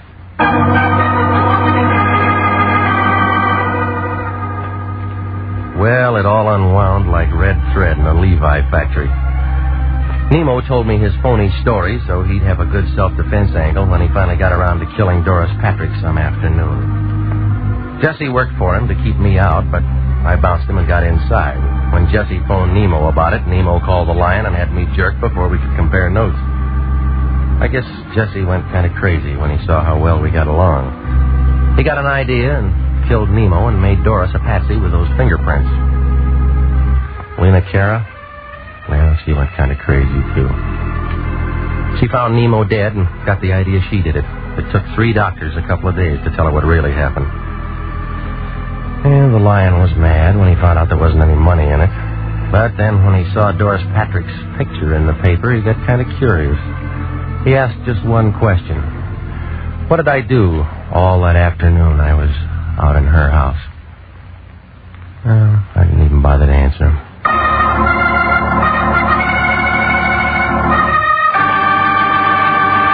Jack Webb is featured as Jeff Regan with Herb Butterfield as Anthony J. Lyon. The story of the man who lived by the sea returns tonight by special request and was written by E. Jack Newman, produced by Sterling Tracy. In tonight's cast, the role of Doris Patrick was played by Yvonne Patey. Also heard Sidney Miller, Peggy Weber, Paul Frees, Marvin Miller, and Barry Kroger. Music for this program is by Milton Charles.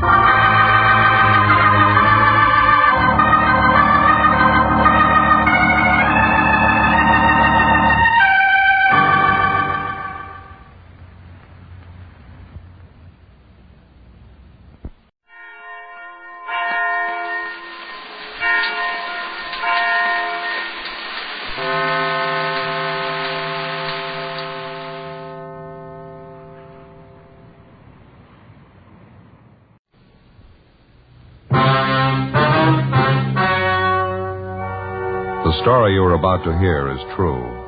The names have been changed to protect the innocent. Fatima Cigarettes, best of all king-size cigarettes, brings you Dragnet.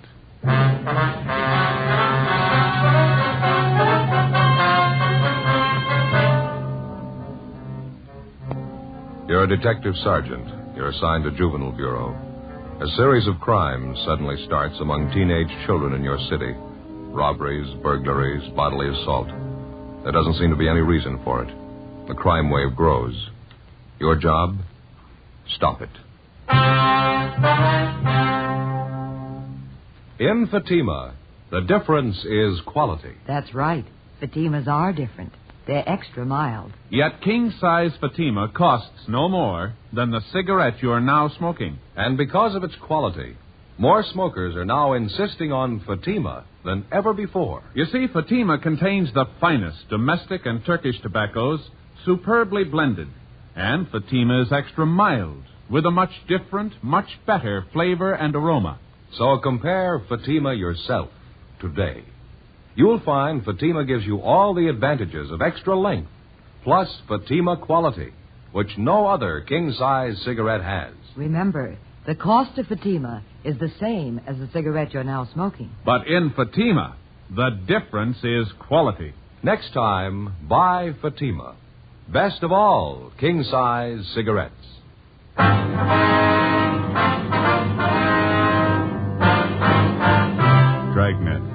the documented drama of an actual crime.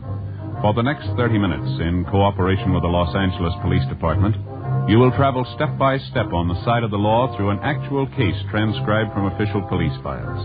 From beginning to end, from crime to punishment, Dragnet is the story of your police force in action.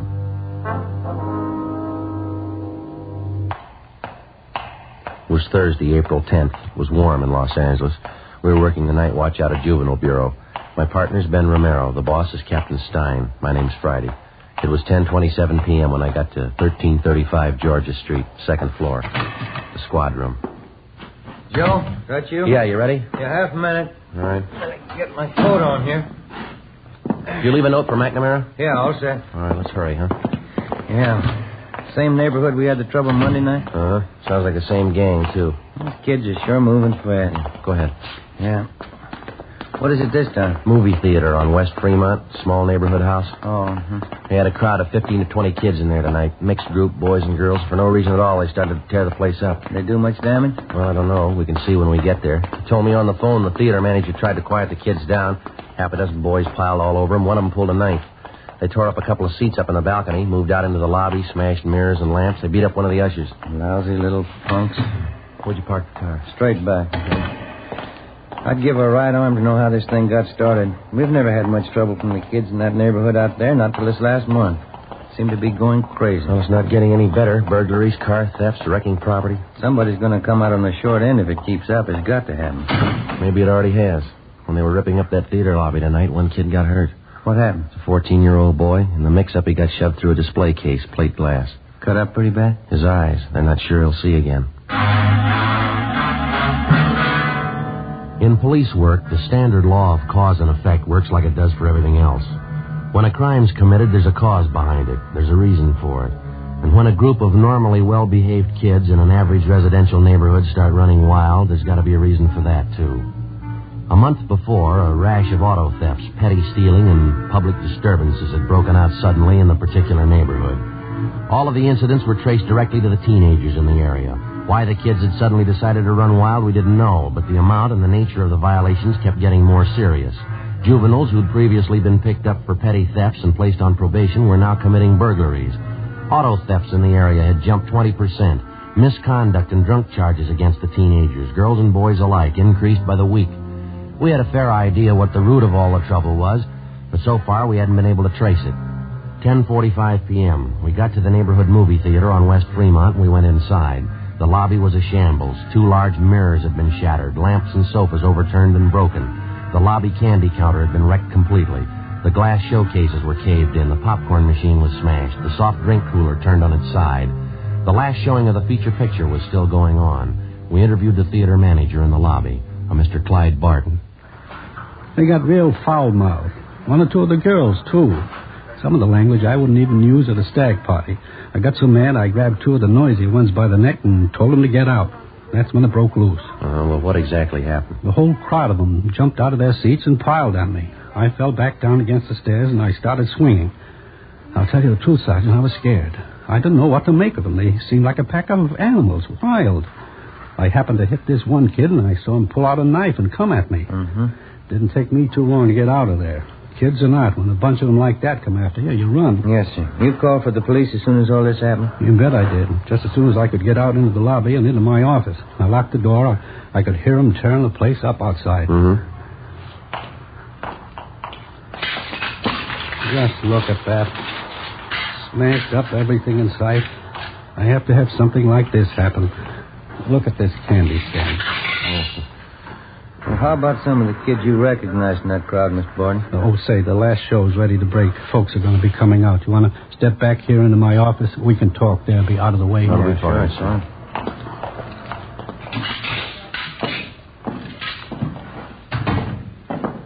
Here we are. Pull up a chair for yourself, officer. Yeah, thank you.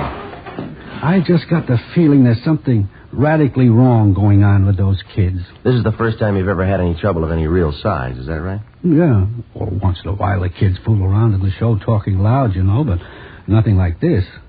Oh, see, Fred, my usher, and the way they messed him up, brutal. And that little 14-year-old they shoved through the glass showcase. Going to be a real mess if he doesn't pull through. I was going to ask you, sir, about the kids in that crowd you recognized. You happen to know any of their names? Sure thing. I made a list of them while you were on the way over here. I got a half dozen of them or more. That's another thing I can't understand. Yeah, what's that, sir? When these kids start running wild, no matter what they do, they don't seem to care if they're recognized or not. You'd think if they wanted to raise the devil, they'd go over to some other neighborhood, someplace where people didn't know them. They just don't seem to care. Yes, sir. We've had the same report from a couple of other business people in the neighborhood here. Mr. Barton, you probably have a pretty fair opportunity to watch the kids around here from time to time. I mean, running the theater here and everything. Sure do. Most of them are in here once a week anyway. Some of the kids I've known since they were in knee pants. Well, have you any idea at all what's behind all this trouble? I mean, any real indication? Maybe I'm just the suspicious kind, but I've got an idea, all right. Here, I'll get that list of names for you at the same time. There they are. 7 names in all. Every one of those kids was in that gang tonight. I can give you a hand tracking down their addresses. Oh, thank you. Something else. Here's what I was talking about. What's this, sir? In that scramble in the lobby tonight, this little box fell out of one of the kids' pockets. One of the ushers picked it up, brought it into me. Have a look inside. Ben? I don't know too much about it, Sergeant, but I got a hunch. I don't think I made a mistake. Yeah. What do you think?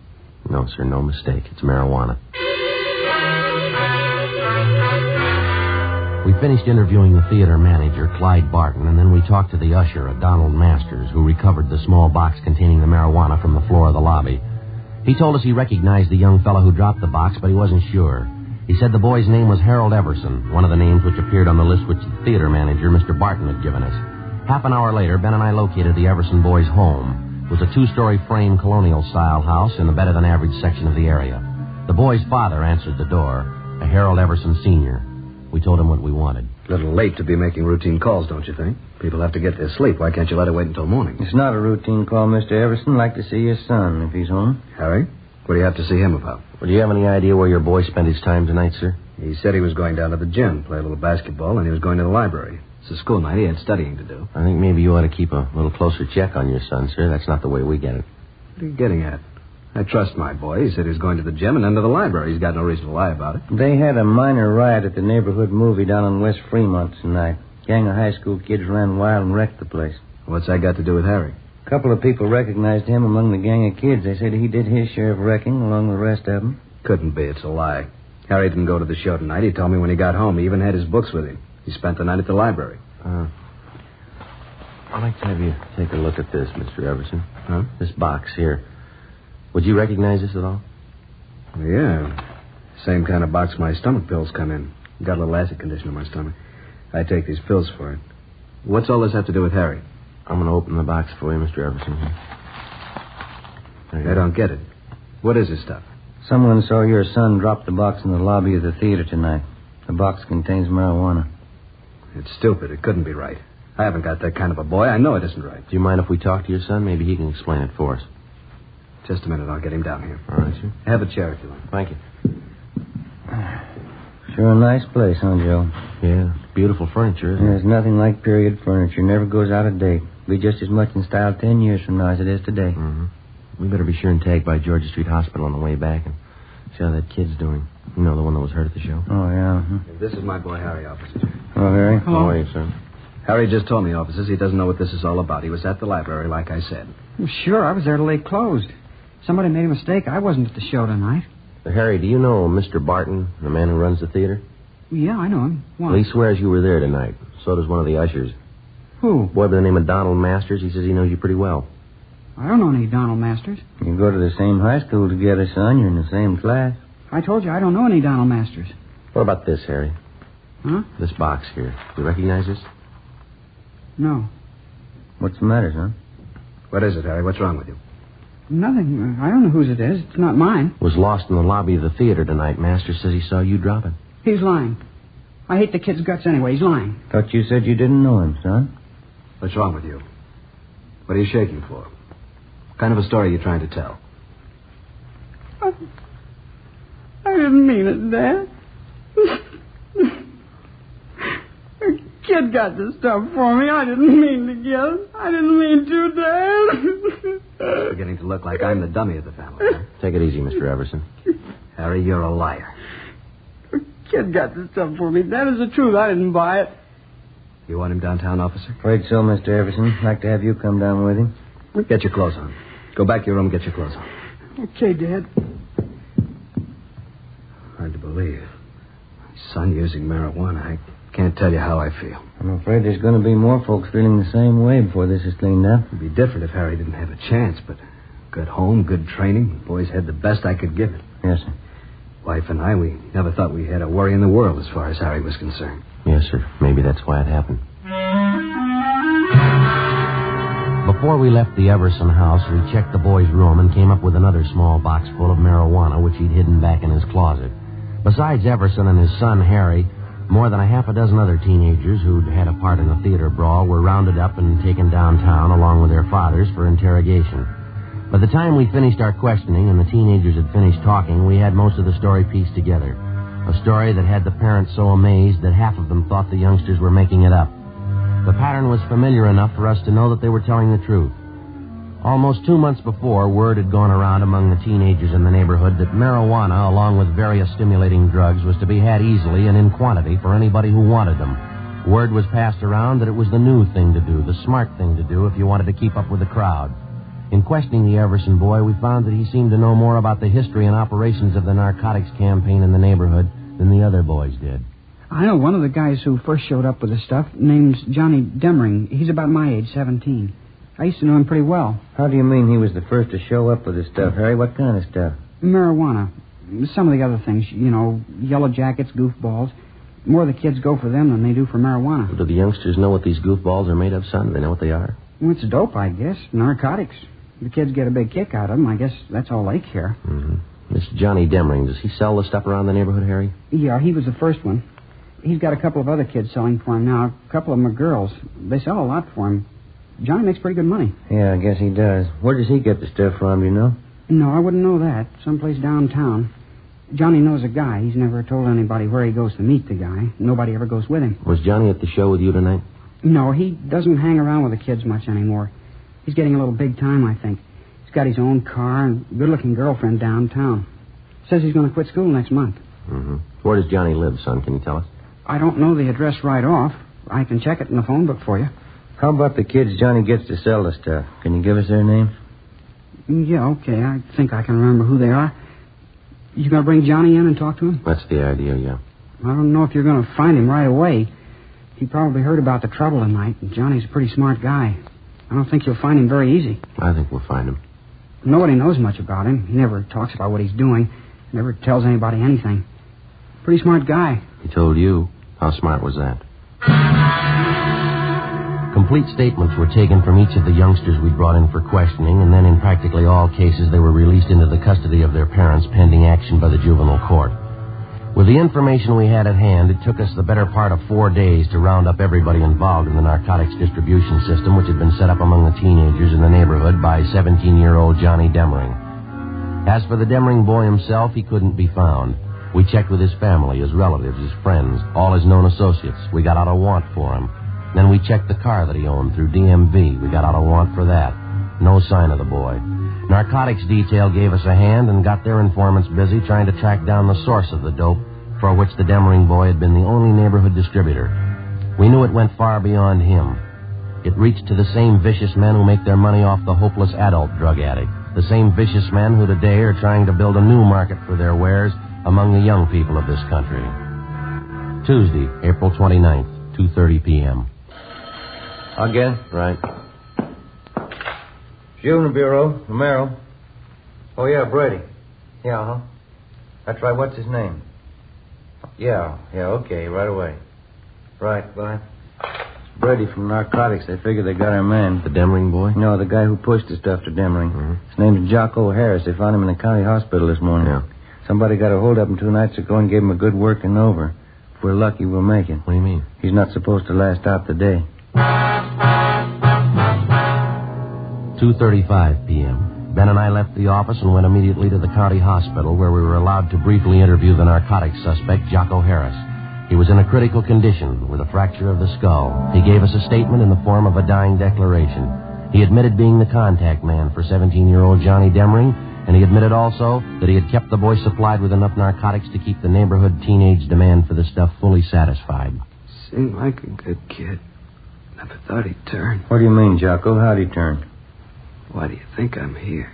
You mean he's the one who worked you over? Yeah. Where is he, Jocko? Do you know? No. Do you know where he's staying? Do you have any idea at all? No. Stole all my stuff. Every ounce. What was it, heroin? Yeah. Listen. Yeah? Get him. Fast. He's got enough junk to start a war.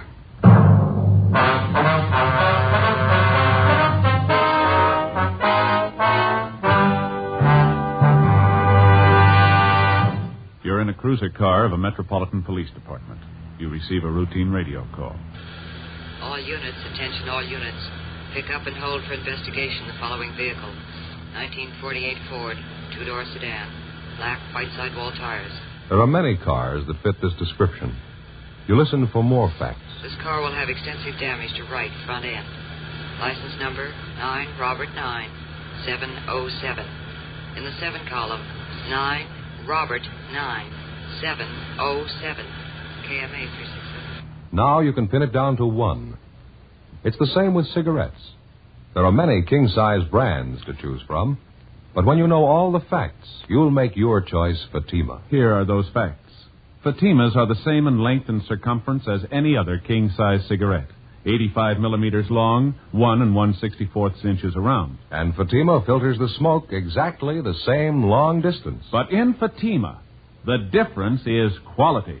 Fatima gives you extra mildness, a much different, much better flavor and aroma. You get all the advantages of extra length, plus Fatima quality, which no other king-size cigarette has.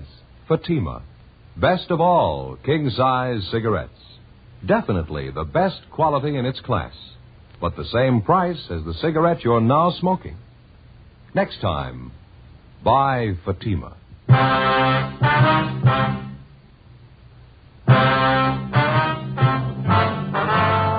Wednesday, April 30th, 9 a.m. The hunt for 17-year-old Johnny Demring was intensified.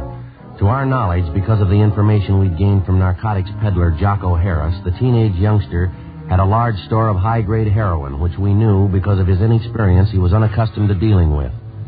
In his hands, the narcotics immediately became a lethal weapon. We knew that Johnny Demring had only one market to deal in, only one type of customer he was acquainted with, the teenager. In previous transactions, we knew that the youngsters received only a low-grade type of narcotic, highly diluted. We knew that if Demring succeeded in dispensing the highly concentrated store that he had on hand, and the juvenile customers he served tried it on themselves, it would very likely result in death. 3 p.m. Wednesday. Despite all our efforts, Johnny Demring and the store of high-grade narcotics which he'd hijacked from Jocko Harris were still missing. Wednesday, 12 noon. We began rechecking every one of the possible sources that might lead us to the suspect. One of them was the boy's mother, Mrs. Frances Demring. We talked to her at work. She was employed as a multigraph operator in the mailing department of a large downtown department store. Not since the last time you talked to me, Sergeant. I haven't heard a word from my boy. Nothing at all. Have you heard anything? Well, yes, ma'am, in a way. We've got an idea he's still somewhere in the city. That's why we figured we'd come back and talk to you again. Have you been in touch with your relatives in town recently, Miss Demring? I mean, those that Johnny might possibly contact? Yes, there's just my sister and my mother. Yes, ma'am. I guess it just wasn't to be right from the start. Johnny's father ran away, you know. Tried my best after that. Never seemed to be enough. Suppose there's no getting away from it. A boy needs a father. You can try all you want. They still need a father. Some kind of discipline. Mm-hmm. How about the relatives you have out of town, Miss Demring? Any word from them at all about Johnny? No, Sergeant, nothing. Would you excuse me, please? This run here's finished. I have to get it off the machine. Sure, go right ahead. Yes, a terrible thing. Johnny getting mixed up in all this. Seems no matter how you try, it's never enough. Never enough. Do you have any idea at all where Johnny would most likely go in town if he didn't want to be seen, Mrs. Demring? Where'd he go? No, I wouldn't know that, Sergeant. First place, Johnny's never really been in trouble before. Well, how about Johnny's school friends, ma'am? Would there be any one of them he might possibly contact in a jam? None that I haven't told you about before, I don't think. Evelyn. She's the only one I suppose Johnny'd go to if he needed help, if he was in trouble. That's his girlfriend at the high school, isn't it, Evelyn Maxwell? Yes, that's right. Sweet girl. How about a girlfriend Johnny was supposed to have downtown somewhere, Mrs. Dammering? Would you know anything about her? Nothing really, no. Her name was Betty, I think. You have no idea where she lived downtown? No, I don't, Sergeant. Well, all right, ma'am. Thank you very much. Appreciate it if you'd notify us if you hear anything about your son at all. All right, Sergeant, thank you. Tomorrow's Johnny's birthday, you know, I meant to tell you. Always expect Johnny home on his birthday. Seems no matter where he is, how he's tied up with his school or sports or something, Johnny always makes it home for his birthday. I see. I wonder how it'll be tomorrow. He's never missed once. Not once. Well, if he shows up, I guess you can count on one thing, ma'am. What's that? He's going to have to miss next year. 2 p.m. Ben and I picked up a glass of milk and a hot dog for lunch, and then we continued making a check of Johnny Demmering's closest friends. Next in line after his mother was Demmering's high school girlfriend, Evelyn Maxford. We located her at her home, a tall, attractive brunette, nicely dressed and well-mannered. She seemed unusually nervous as we interviewed her. I haven't heard a word, Sergeant. I know tomorrow's his birthday. His mother's expecting him home. I know he won't come, though. I'm sure of that. How are you sure, miss? Well, I just know that's all. I'd like to ask you again. Yes? Are you sure you haven't heard from Johnny Demmering recently in the past 2 days or so? No, that's what I told you. Don't you believe me? Do you know why we're so anxious to locate Johnny, Miss Maxwell? Well, I think so. It's about the narcotics business. You say Johnny had a hand in it. He was selling those things to the kids.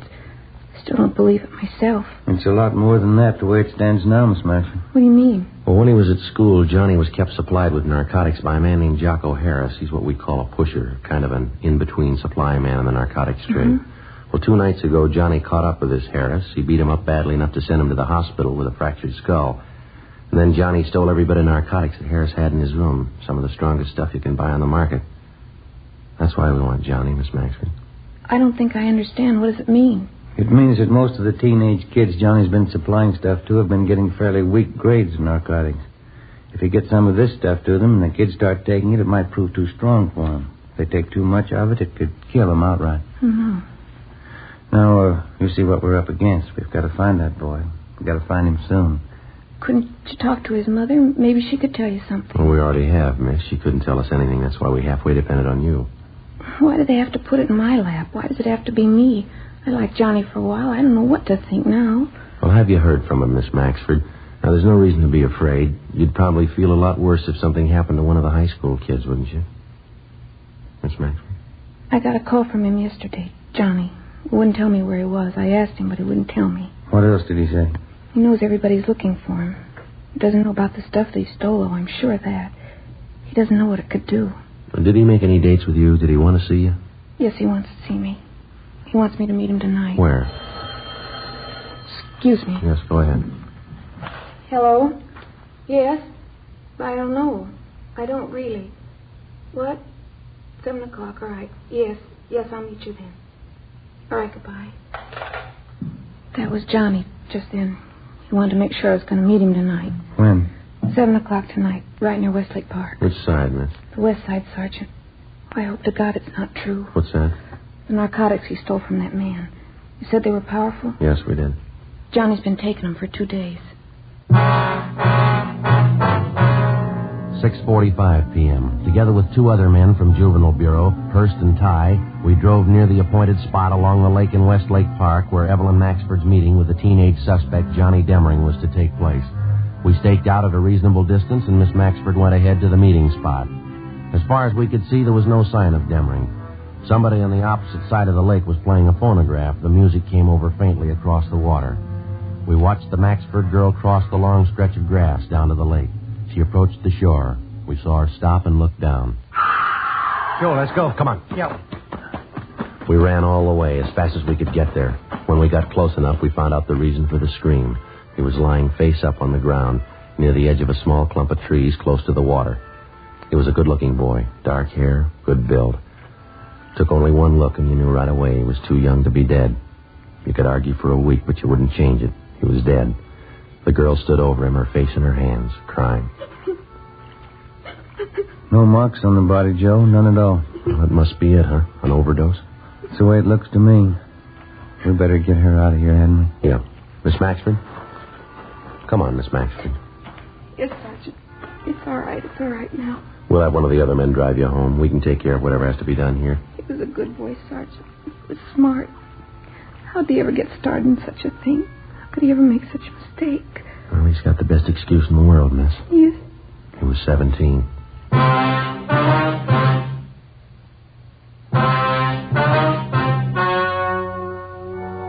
The story you have just heard was true. The names were changed to protect the innocent.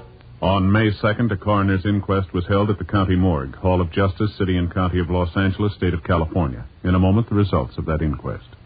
And now here is our star, Jack Webb. Thank you. Friends, it makes us very happy to know that so many of you have switched to king-size Fatimas. Now, this actual sales report I have here shows that in state after state, more people are smoking Fatimas every day. In the first state, Fatima sales are up 97%. The next state sales up 114%. Still another state, 117%. And still another, 69%. Well, those are just a few. Now, in my opinion, that can mean only one thing. That thousands and thousands of smokers, coast to coast, agree with what we've been saying. Fatima is the best of all king-size cigarettes. If you haven't smoked them yet, remember this. Fatimas cost no more than the cigarettes you've been smoking. Fatima gives you all the advantages of extra length, plus Fatima quality, which no other king-size cigarette has.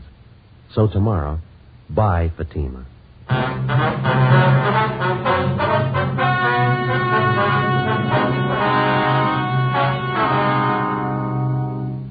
At the inquest, the coroner's jury ruled that 17-year-old John Andrew Demering had administered himself an overdose of narcotics and thus had taken his own life. All others involved in the juvenile narcotics ring, a total of 8 persons, were tried and convicted under the State Narcotics Act. They received sentences as prescribed by law and are now serving their terms in the state penitentiary.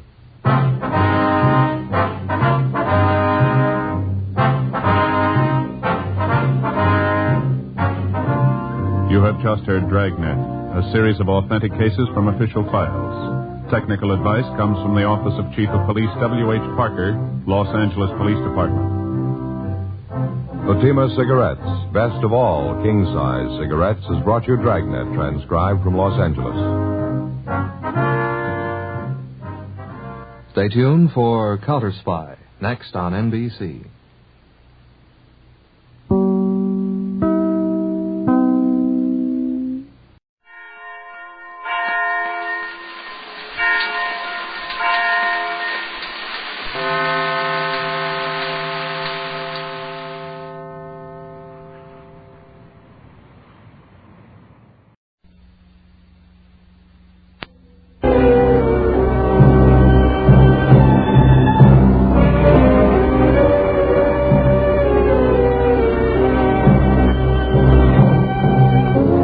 That's what the sign out in front of my office says. Pat Novak For Hire. Oh, sure, you can spell it 50 different ways, but down on the waterfront in San Francisco, it all means the same thing. You pay and I'll do, and the customer's always right if he's got an open wallet. And I'll match it with an open mind. Unless he's after murder, then the price gets out of range. And down here, you're either high on your toes or flat on your back, because most of the time you get only one kind of pitch, fast and inside, and you don't try if you're foul because nobody cares. Even then, you can't complain.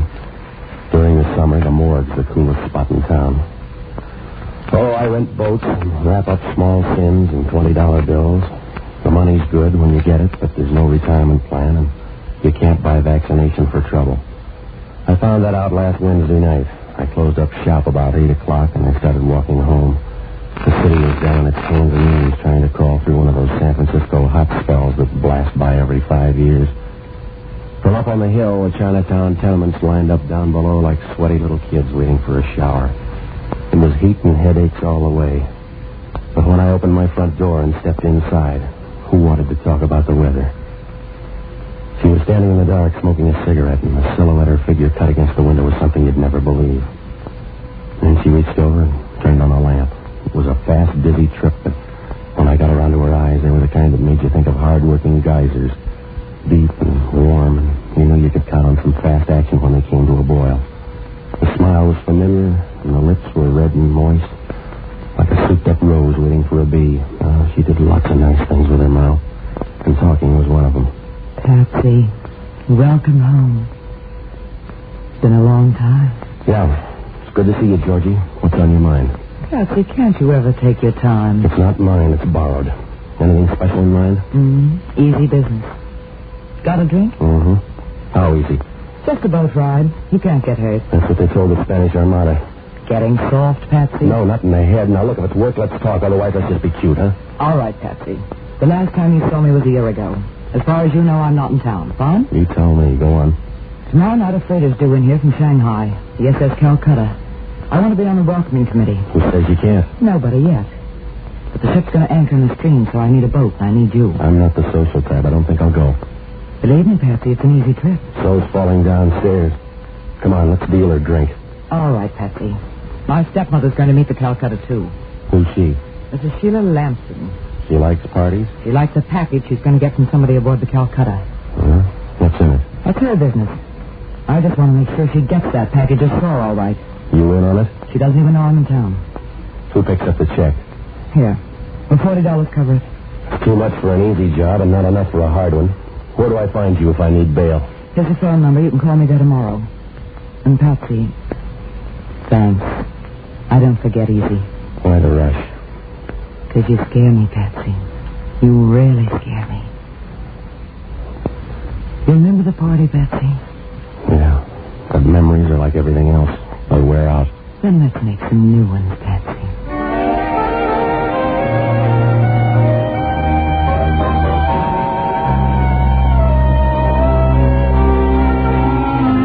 A little later, I stood at the door and watched her move down the hall toward the stairs. The white dress she had on was plain enough, but it didn't have a mind of its own. It just did what it was told and tried to behave, but Georgie and nature wouldn't let it. There was only one catch in seeing Georgie. She always left too soon, like a small bottle of fine whiskey. Well, it must have been a good 5 minutes after she left when I heard the buzzer. I was looking for the white dress when I opened the door, but I was looking the wrong way.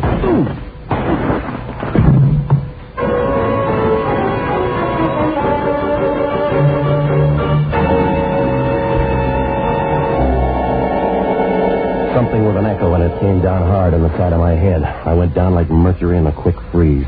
The trip wasn't nice, but it was long. Halfway there, I came up for breath, and I found the deck of one of my own boats under me. The Bay Bridge lights were still around, and that made it kind of cozy.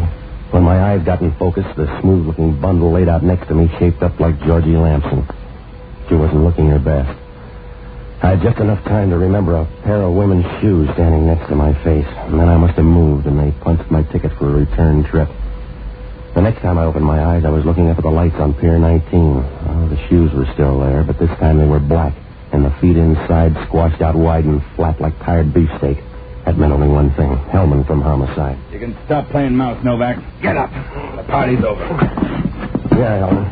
I thought they'd never go home. Your boyfriend here isn't talking. Is he bashful? Yeah, Novak. He's real shy. He's dead. Who is he? That's what you get paid for. What about the girl that was here? County Hospital. You better pray she makes it, Novak. Because you like blondes, Hellman? Because nobody beats two murder raps, Novak. Oh, you talk funny. So does this hunk of lead pipe. Your prints are all over it. Would that make me a plumber? Better than that, Novak. The pipe fits the dent in that guy's skull like it grew there. Well, maybe he's the plumber. You're smart, Novak. Now, come on. Who's the guy and who is the dame? He's Georgie Lampson, the guy I don't know. We'll, Novak. We'll take care of that. Oh, you try hard, don't you, Hellman? You move your lips when you read, you use your fingers when you count, but you never get the right answer. Don't tempt me, Novak. I'm not my cherry best in the morning. You don't have a best, Hellman. You tried thinking once, but it gave you a headache. Now when you get in a squeeze, you have to pound your way out with your fist. I warned you, Novak. Now talk nice and save teeth. Yeah.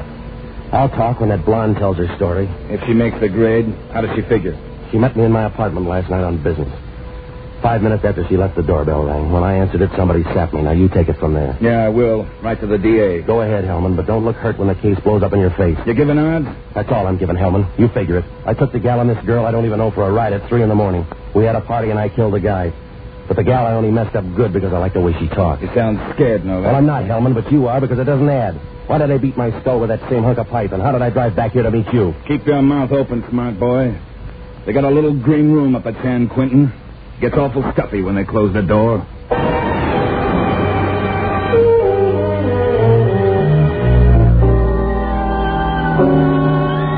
Well, after I left Hellman, I figured I'd had a bumper crop of trouble for one day. The sun was just beginning to stagger up over the Berkeley Hills when I caught a cab uptown. On the way, I stopped off for coffee and a 6 a.m. Chronicle at one of those little Greek joints off Geary Street. The windows were blind with grease and the light was bad, but the reading was money from home. The story made me stop counting the lumps on my head. Professor Burton Lampson had gotten himself murdered in a Shanghai hotel room a month ago, and they were sending his body back on the SS Calcutta. It was due to anchor in the bay that night, like Georgie said, but the shipping page didn't agree. The Calcutta was listed inside the gate at 7:30 the night before. How did that check out? And what about that package that had everybody worried? Well, when I got back to my apartment, I called the hospital to check on Georgie. Well, they were still giving odds, the long, thin kind. A little later, I was in the middle of a cold shower, adding up rows of zeros and getting different answers every round when the phone rang. It was Hellman, and he was selling nothing but smiles. You feeling any better, Novak? Oh, don't tell me you're worried. We just identified the dead guy. His name's Warren Haynes, local socialite. You know him? Yeah, I'm an old friend of the family. The guy's from one of the old families in town, the important kind. His blood wasn't blue. No, but we are. We're feeling the pressure already, so I'm calling you in today for a little talk. That's a great job, Hellman. You keep right on smacking your fat lips because you're going to get more answers than questions. That's plenty, Novak. I didn't think you knew the difference. When I hung up the phone, I was seeing more red than the bleachers at a bullfight. I probably would have walked right by him if he didn't open his mouth. Even then, it wasn't much more than a loud squeak. He was a skinny guy standing against the door with a half smile twisting his mouth and a bright, wild look in his eyes. You seem disturbed, Mr. Novak. Where's your invitation, mister? This should prove sufficient, Mr. Novak. All right, so you want a gun. What happens now? Now, Mr. Novak, I use the gun unless you hand over the package. Sorry, mister, you're in the wrong laundry. Mr. Novak, I've been crossed once today. I don't intend it to happen twice. The package? Now, look, you, I'm going to spell it again. I don't know what you're talking about. Now, take that cannon you're pointing and... I think you realize I'm about to use this gun, Mr. Novak, for the last time. All right. We'll find it right over there. Now here, right next to... Now, come on, give me that gun before somebody gets hurt.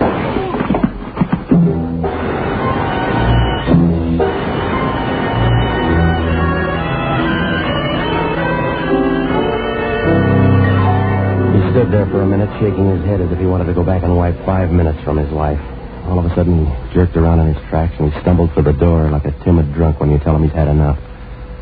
Then he folded up hard against the wall on his knees. But it was a little too late for prayers. I stood there for a minute trying to think of a good lawyer who owed me money, but all I could see was a courtroom and a picture of Hellman smiling as he listened to the verdict. Well, accident or not, if Hellman dropped in with a body on the floor, he'd bury me so deep in San Quentin he'd be bringing me air in paper bags. When the knot in my stomach untied, I dragged the little guy away from the door and I rolled him on his back. His eyes were still asking for the package, but the rest of them didn't care. Outside of a few bucks, his wallet was empty, not even a laundry tag.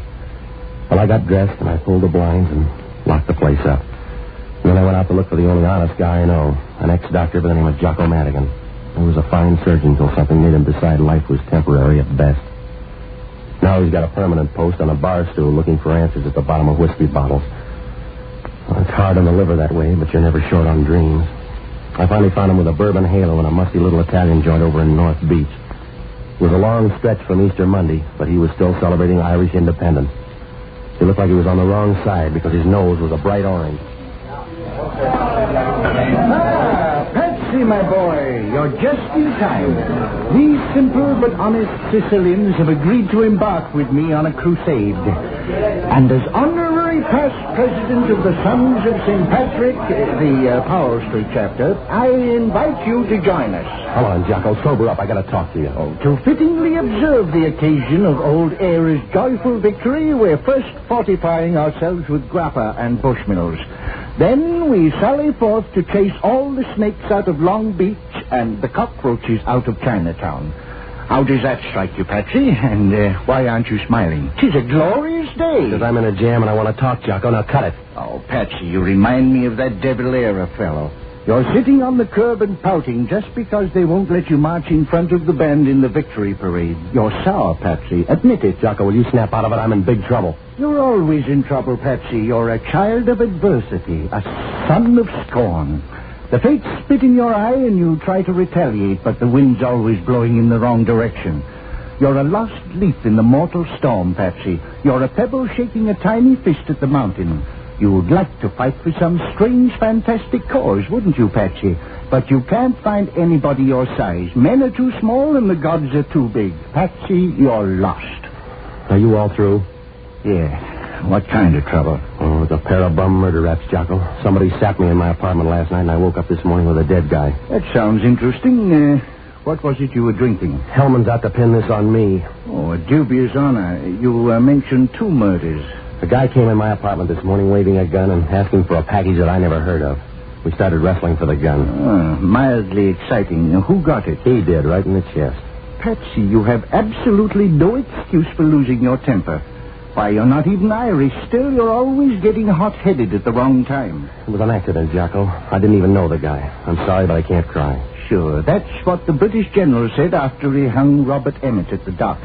But he didn't straighten out the marcel in his neck.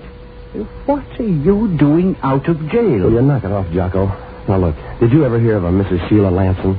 Certainly, and I'm very offended with her. In the past year, she set up drinks for every eligible and non-eligible in San Francisco except me. That sounds good. What else? Not much, but I often wonder what that poor old professor she married does with his evenings. Well, he stopped worrying, Jocko. He's dead. Now, look, will you hop down to the Chronicle morgue and check with Steve Nagel? Have him dig out all the old clips on the professor and Mrs. Lampson, will you? And while you're there, check on a guy by the name of Warren Haynes. You got that? Yes, but what do I do for money? $50 for car fare and nothing for booze. Patsy, surely you're jesting. Jocko, will you quit clowning and get going? If you say so, Patsy, but you've broken up a beautiful party. My Sicilian friends have gone to sleep and I'm thirsty again. Let's have 4 or 5 for the road, shall we? Later, Jocko. Oh, all right, Patsy, but only for you. By the way, where can I find you? I'm going to tag by the county hospital, and then I'm going to look up Sheila Lampson. If I remember the story correctly, Patsy, you'd better reverse your schedule. Good night, lover.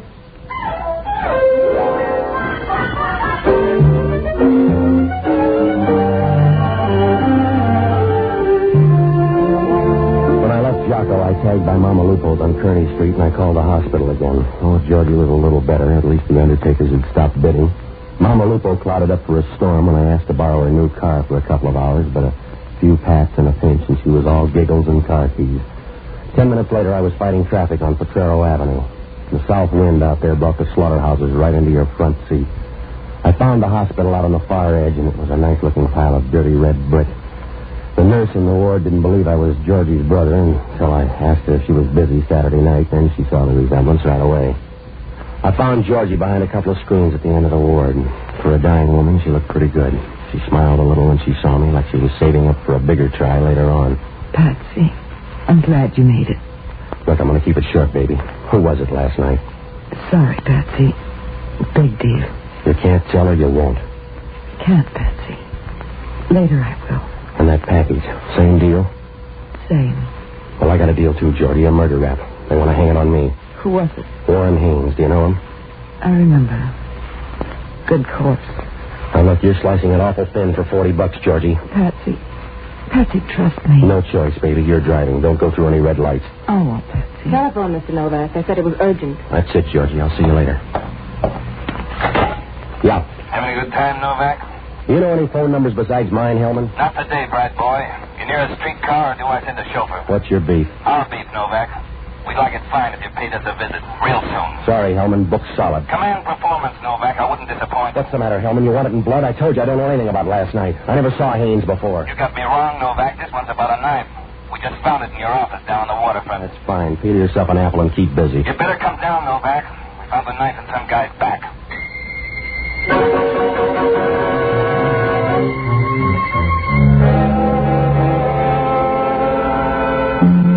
Houdini couldn't get out of that one in 2 hours with both hands and a can of olive oil. It was like chasing cyanide with a bucket of brandy. Oh, it tastes bright, but it's only a matter of time. Well, I headed for Sheila Lampson's place, and on the way I pulled up by a drugstore out in the Haight Street jungles and called the Chronicle morgue. They said Jocko had just left, so I called the nearest bar and asked if they had a customer with a bright orange nose. They did. Jocko Madigan speaking. Jocko, this is Novak. What'd you find out? Ah, Patsy. Just enjoying a small refresher after some very excellent reading. For instance? Sheila Howard Lampson. She started seeing the professor back in 46. There was a scandal, the nasty kind.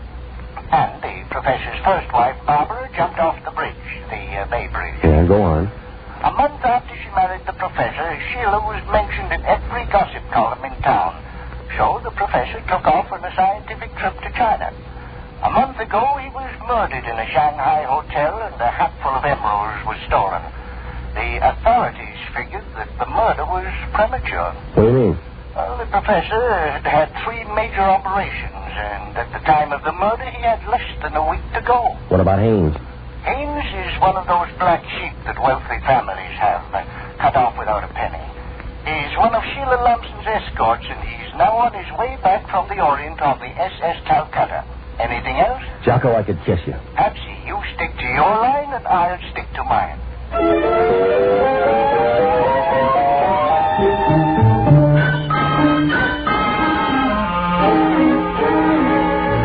Well, the puzzle was still a sack full of holes and question marks, but at least Jocko's leads had a little juice in them. I found the Lampson house in the best part of the Seacliff district. It was one of those big nervous joints hanging by its shutters to the side of a steep drop that slid down sharp into the Pacific. All green trim and stucco the color of mortgages. The front doorbell was wearing out in my hand when the maid showed up, and then she was tongue-tied. She didn't know a thing except good money when it was offered. And then she told me I'd find Mrs. Lampson in the second-floor sitting room. She went away. I found the sitting room all right, but Mrs. Lampson wasn't there. So I followed on through till I came to a bedroom with a bright red ceiling and a lived-in feeling. Reminded you of something Henry VIII might order for a bridal suite. She was sitting next to the couch holding a martini and making noises like a leopard on a honeymoon. Hello. Well, call me baby. Yeah. You always wear handkerchiefs to parties? Mm-hmm. Saves time. Dressing. You're nice. Have a drink? I'll fix them. Oh, you are nice. What's your name? Novak. What's yours? Billy. Is that a name or a game? You're just like Mike. He's my new boyfriend. Mrs. Night Off? Oh, no. He just went downstairs for a minute. Hey, you mix a nice drink, Mr. Novak. Warm. Yeah. You got a fever or something? No.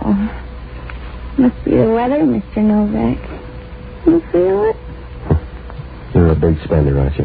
What do I do when Mike walks in? Smile? Oh, Mike's broad-minded. How about Sheila? You fix a good drink, Mr. Novak. You ask a lot of questions, too. Yeah, well, that's because I like answers. Now, what about Sheila? Hey, you're going to get rough. I'll call Mike. All right.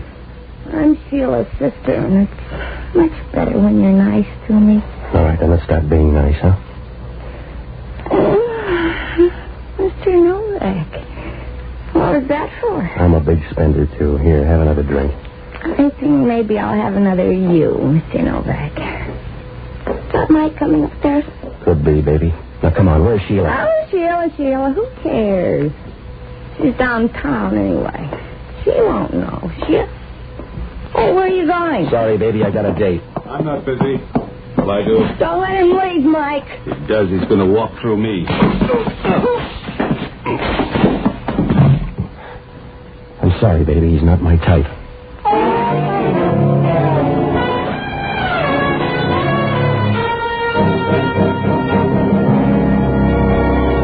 Mike was a tall, wide package, so I gave him a bargain offer. He didn't fold after 2, but he had a kind of hurt look in his eye when I hit him the 3rd time, like I didn't know he could take a hint. When he wound up and hit the floor, every window in the house rattled, and I figured the Berkeley seismograph got a cheap thrill. I made it as far as the front door when I heard a car pull up in the driveway. When I got to the window, a dame and a guy were getting out of a new Nash and heading for the door. The guy was a middle-class gunsel, but if the gal was Sheila Lampson, she made nice opposition. Well, I couldn't wait around to see. I finally managed to make my apartment without having one of Hellman's men pick me up, and when I got in, Jocko was just pouring himself another glass of Green Dreams and posing in the mirror like a man of distinction. The stiff was still there on the floor next to a glass of ice water. Patsy, I don't approve of your choice of party guests. The guy's dead, Jocko. Oh. Well, in that case, I'll overlook it. This is the friend you were telling me about? When are you due at the gas chamber, Patsy? Any phone calls? Oh, now that you mention it, yes. Hellman? Regularly on the quarter hour. Not very coherent, but I got the idea he's looking for you. Also a call from the hospital. They wanted to know the whereabouts of a Miss Georgie Lampson. What do you mean? It seems she disappeared a few hours ago from one of their wards. Oh. Patsy, you look worried. Perhaps a sampling of this delicate dollar ambrosia would help. Try it. No, thanks. Suit yourself, Patsy. Myself, I'm an old subscriber to the Socrates plan of self-destruction. If you want it done right, do it yourself. By the way, have you noticed our friend's hands lately? Huh? It looks like he's entertaining a scrap of paper in his right hand. Yeah, I see it. Oh, let me see here. He seems kind of stingy with it, doesn't he? Yeah, I got it. Uh-huh. Oh, an old envelope. Not even a coded letter to puzzle over. I'll settle for the address, Jocko. Take a look. Captain Edward Small, SS Calcutta, Paramount Line, Shanghai. Well, that's nice. Shall we have another drink? Later, Jocko. Right now we haven't got the time. If that's who I think it is, Patsy, you're going to have lots of time. I'll just whip up a short one. Novak talking. Listen, smart boy, and listen hard.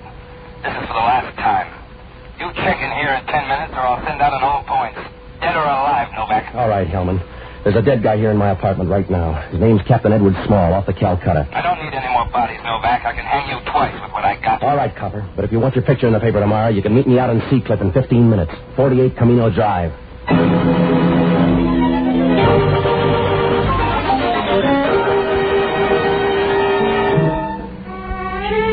When I hung up the phone, most of the puzzle straightened out like wet wash in a dry wind. Well, there's one thing you can count on. When you bet on miracles, you buy a ticket straight through. I finally pulled up at the Lampson place, and I started looking around for Hellman. The joint looked about as crowded as a Kremlin breakfast for Senator Taft. I was taking a fast check, trying to figure how far they could have gone, when Hellman fought his way through the box hedge by the driveway. We circled down behind the garage and around in back of the house. We just made it in time for the curtain scene. Sheila Lampson was backing down slow toward the seawall, waving her arms in the air and begging every inch of the way. And Georgie stumbled after her like the avenging angel, and she had a gun. She had a coat tossed over her hospital gown, and the look in her eyes told the whole story. Tears and hate and lots of bullets. Novak, you've got to stop her. She's crazy. She's crazy. She wanted to kill me. What's so crazy about that? You're sweet, Patsy, but you weren't invited. Don't get too close to the animals. It's your gun, Georgie. Don't let it hang you. This is Hellman from Homicide. No good, Patsy. This one's for me. Isn't it, Sheila? Georgie, isn't it for me? Please, Georgie, don't. Novak, stop her. Stop her before it's too late. All right, girls, let's break it up. Be good, Copper. You too, Patsy. It's your neck. It won't look good stretched. Please, Georgie. Don't eat that, Sheila. Not yet. First, I want to tell you how clever you are. How sweet you looked at my mother's funeral. How you ruined my father. How to screech with other men, Sheila. Oh, it was magnificent. Georgie, please. I didn't know, Georgie. I didn't know. I swear I'll make it up to you. Please. One other thing, Sheila. Listen to me, Sheila. Those emeralds you've got. The ones you sent Haynes to Shanghai for. The ones he killed my father for. They were glass, Sheila. 10-cent green glass. You hear, Sheila? Glass. Please. Georgie, please. Georgie, watch her. Sheila's got a gun.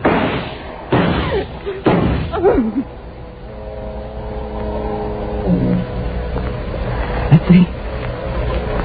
Take it easy, baby. You got a long trip. She's dead. Isn't she, Patsy? She's dead. She didn't die, baby. With that much lead, she sank. It burns, Patsy. It burns. It'll cool. The fog's starting to come in. Remember the party, Patsy? Yeah, I remember. Then say it, Patsy. Please say it now. Say it.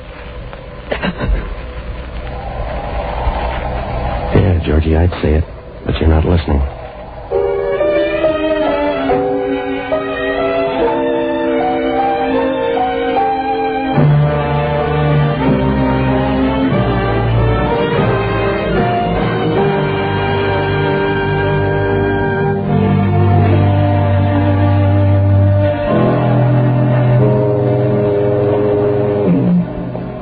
We found a letter in Georgie's coat pocket that told most of the story, and then Hellman grabbed Mike and Sheila's sister and sweated the rest out of them. Well, it wasn't a pretty story, but it moved. When Sheila spent the professor broke and he checked out over in China, Georgie decided to blow the whistle on her. She made up that phony yarn about the emeralds, and then she let Haynes murder her father and walk off with them. They were glass. To make it look good, Haynes played pallbearer and took the boat back with the body. but not before Georgie tipped the captain and the first mate about that sack of emeralds Haynes was supposed to have. So they went to work. They robbed Haynes and planted a fake for a fake. It was a real cat and mouse game. Georgie only made one mistake, but sometimes that's all it takes. She flew back here a few days before the Calcutta got in so that she could be around for the payoff. One of Sheila's pals must have spotted her and trailed her to my place. And then the sapping started. That was the same night the Calcutta got in and people started checking packages and pulling triggers. When Sheila found her package was a fake, she figured Haynes was being cute, so we got it first. And then she went out after that original fake. She tried to double up and hang Haynes' body on me and get rid of Georgie at the same time. But Georgie didn't die easy. I don't know how the captain got on the move, probably through Sheila. But her Gunsel friends took care of the first mate with a knife when he got anxious. Well, when the dust lifted and they counted cold noses, it was a real devil's game. Wherever he was, Georgie's old man must have been holding his sides and rolling in the aisles. Yeah, a real plum. And Sheila found out when you get close enough to the seed, the taste gets bitter. Well, Hellman asked only one question. How come a smart girl like Georgie bought something as stupid as revenge? I don't know. She was a lot better at a lot of other things.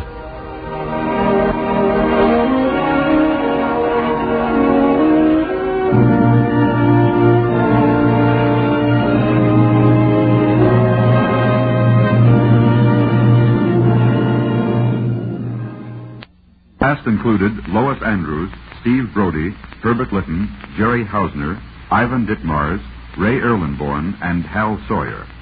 This is a Larry Finley transcription, brought to you from Hollywood.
The story you're about to hear is true. The names have been changed to protect the innocent. Fatima Cigarettes, best of all king-size cigarettes, brings you Dragnet.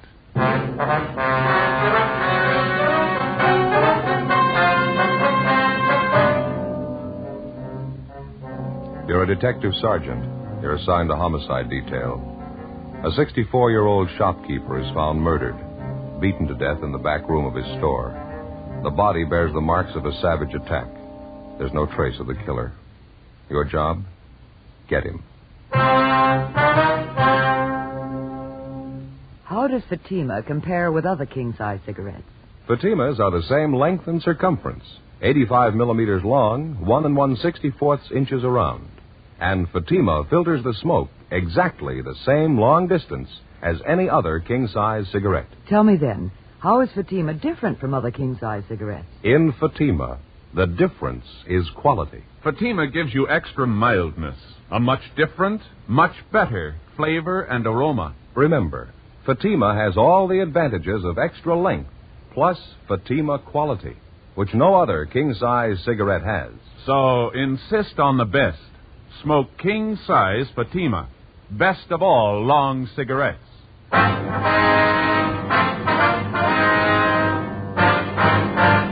Dragnet, the documented drama of an actual crime. For the next 30 minutes, in cooperation with the Los Angeles Police Department, You will travel step by step on the side of the law through an actual case transcribed from official police files. From beginning to end, from crime to punishment, Dragnet is the story of your police force in action.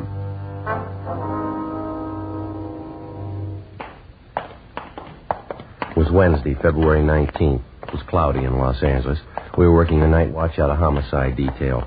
My partner's Ben Romero. The boss is Thad Brown, chief of detectives. My name's Friday. We were on the way out from the office, and it was 10:56 p.m. when we got to 1016 South 12th Street, the Apex Men's Shop. Yes, sir? Friday and Romero, Central Homicide. ID card. Oh, yeah, Sergeant. Been waiting for you. My partner's upstairs in the back talking to the victim's wife. You answered the call, did you? Yeah, that's right. Miles and Keever, Unit 16R. Who are you? Miles. Keever's talking to Mrs. Wilford, victim's wife. She found the body. What's that up above? How's that? Music up there somewhere. Sounds like a party. Oh, yeah. Well, that's a dance place. It takes the whole upper floor of the building. Wonderland Dance Hall, I think that's it. Mm-hmm. When was the body found, Miles? Do you know? Well, the wife wasn't very definite about it. She told us she came in the shop here about 10 o'clock tonight. The place was wide open, nobody behind the counter. Said she looked around a while, finally found her husband's body in the storeroom back there. Nothing for a weak stomach. It's pretty brutal. What else do you have to say? Oh, not too much. She's pretty closed-mouthed. Probably the shock of finding her husband like that. I don't know. You want to show us where he is, Miles? Yeah, it's straight back this way. The victim's name is Joseph Wilford. Owner of the store, ran it himself. Wife says he's had the business here for 23 years. It's a typical men's shop. You can see that. Mm-hmm. That's around the left. In here. Okay, go ahead.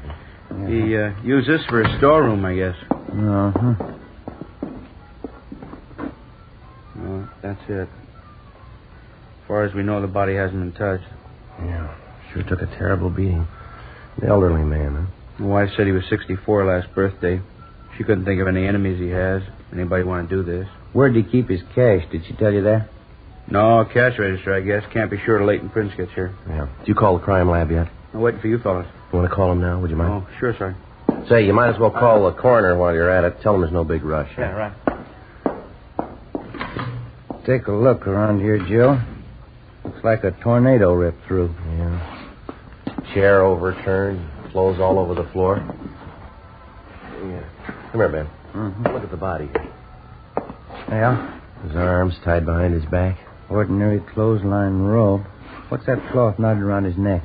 I don't know. Looks like it could be a woman's slip, doesn't it? Mm-hmm. Whoever it was, they weren't taking any chances he'd live through it. The wounds on the head here, and the neck, see? Yeah. Looks like he was stamped on by boots, something like that. Maybe a narrow heel. Sure brutal. It doesn't look too much like a robbery motive. Not from the beating he took, anyway. Huh? Yeah. Looks like he might have had a taste for art. All over the wall here. Pin-up girls, fancy calendars. I talked to the crime lab, Sergeant. On the way out. Oh, thanks, Miles. Notified Deputy Coroner. Anything else I can do for you? Yeah, would you mind getting the wife down here, Miss Wilford? We'd like to talk to her. Sure, right away. Thank you. How's she feeling? Any hysteria? No, she's pretty quiet. She went upstairs to rest. A couple of housekeeping rooms up there. Guess that's where she and her husband live. We'll tell her she doesn't feel too well. We could come up there and talk to her. Right, Sergeant. Right. What do you think? I don't know. We'll see what the crime lab can come up with. We can start checking around the neighborhood after we talk to the wife, huh? Mm-hmm. Let me take a look here. What's that there? It's funny. Not much place in a haberdashery for things like this, huh? A woman's nightgown. Black lace, huh? Mm-hmm. Packed in a gift box. Is that a card there? Yeah. See if we can read it without touching it. Mm-hmm. It says, to a beautiful girl, you've been away too long, hoping we'll never be parted again. It's signed Joseph Wilford. Seems a little funny, huh? Yeah, it does. Maybe his wife's been on a trip. He's going to give it to her as a present. When's the last time you gave your wife a black lace nightgown?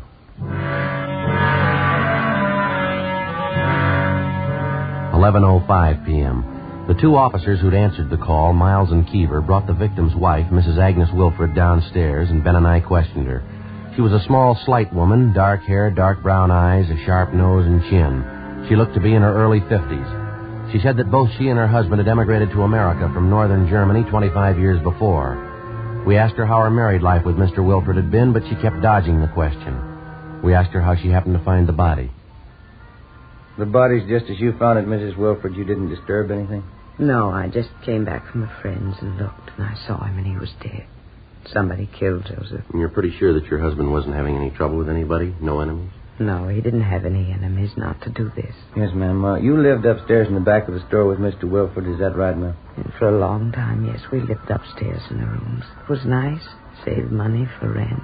Well, do you have any idea at all why your husband's dead? Why somebody'd want to kill him? There was money in the store. They'd kill for that. You're policemen. People kill for money, you know that. Well, do you know where Mr. Wilford kept his money, ma'am? There was a wooden drawer in the table in the back room. He would keep the money there. But I looked when I came in first. It was empty. Well, was there any money in that drawer tonight? Do you know that? Oh, yes, $300-400 anyway. Joseph always kept it in there.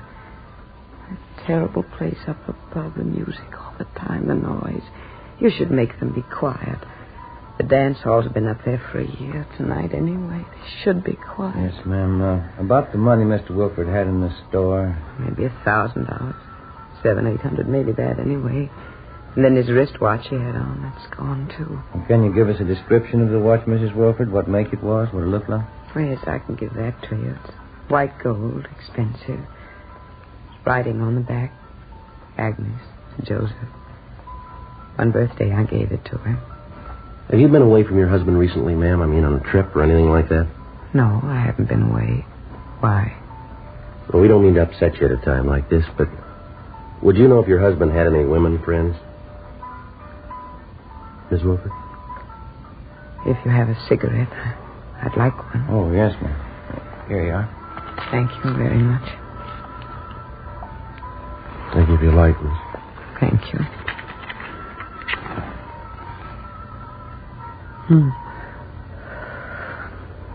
Do we have to talk about it? I'm afraid so, ma'am. Most of them I know. For 10 years it's been like this. There were many of them. Young women. Joseph didn't try to hide it from me. I knew all about it. You continued to live with your husband all this time, ma'am? I did. He'd bring the girls to the shop here sometimes. When they'd come, I'd go away for a while. After they were gone, I'd come back. Joseph and I would never talk about it. You mean you never had any arguments with your husband about the women? No. He never lied to me about the girls. He had them, that's all. It was something he expected me to understand. I see. You say you knew several of these women your husband went out with. Could you give us their names, please? Yes, there's an address book upstairs in Joseph's desk. The names are in there. I see. Would you mind showing us that address book now, please? Yes, we can go upstairs. I'll get it for you. There's one question I'd like to ask you, Mrs. Wilford. If you don't mind. Yes? About your husband, ma'am. I don't know. Hurt very much at first. And then by and by, it didn't hurt so much. Time, I guess. Habit. Beg your pardon? A habit. If you want to, you can get used to anything. Yes, ma'am. Even a man who doesn't love you anymore.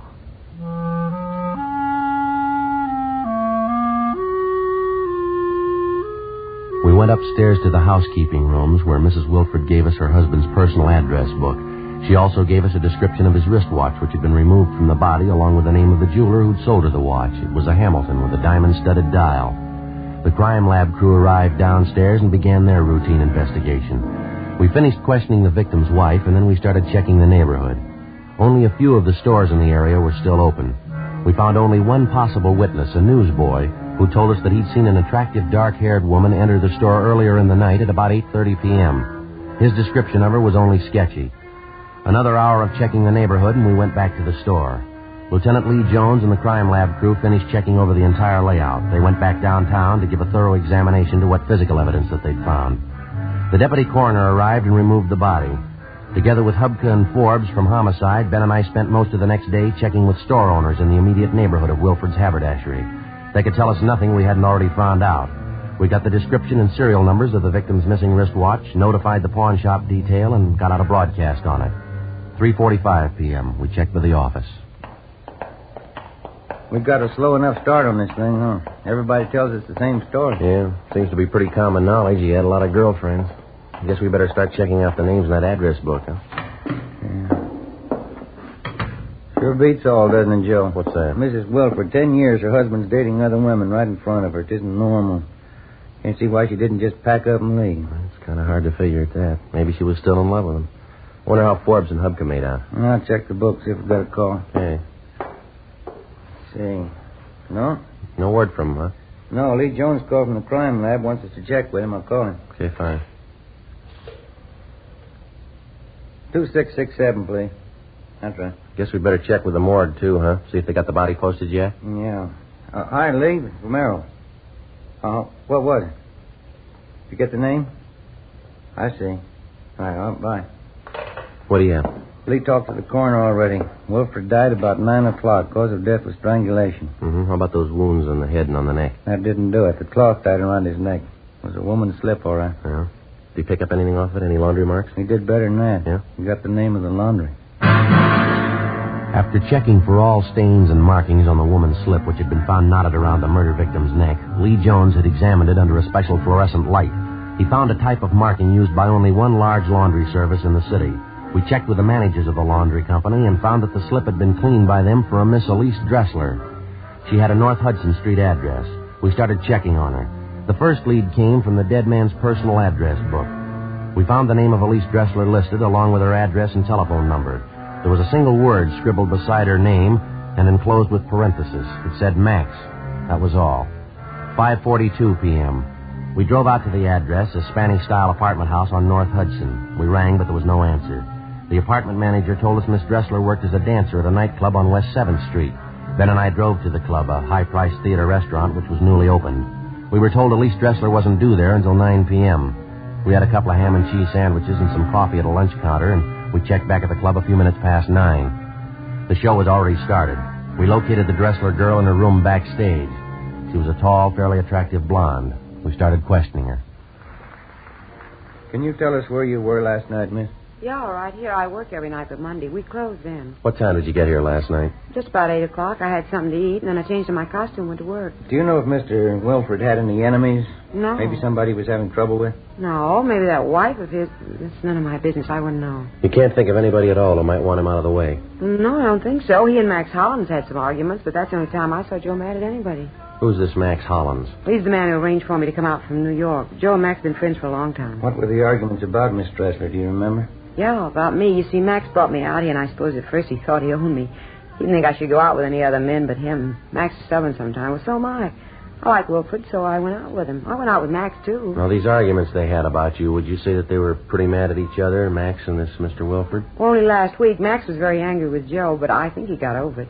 Could we talk together later? It's almost time for me to go, and I better get outside. Oh, sure. Excuse me. Yeah, I'll get it. Okay. We'll wait backstage here for you, Miss Dressler. Is that all right? Yeah, fine.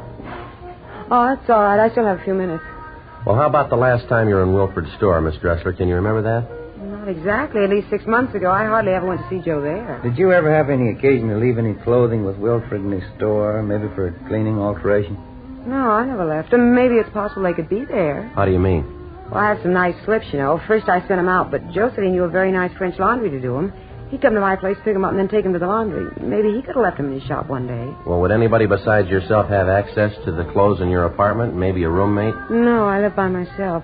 I have the only key to the door except Max Hollins. He's got one. He lives in my apartment house, the upstairs floor. Nobody else has the key. Did you send any clothing to the French laundry with Mr. Wilfred recently? Yesterday I did. 2 nice slips of mine. But Joe Wilfred didn't call for them. I sent them over with Max. How'd that happen? Max said he might as well take them. He was going down to that neighborhood by the haberdashery. Oh? I wanted to see Wilfred anyway. Max said he wanted to fix up their argument.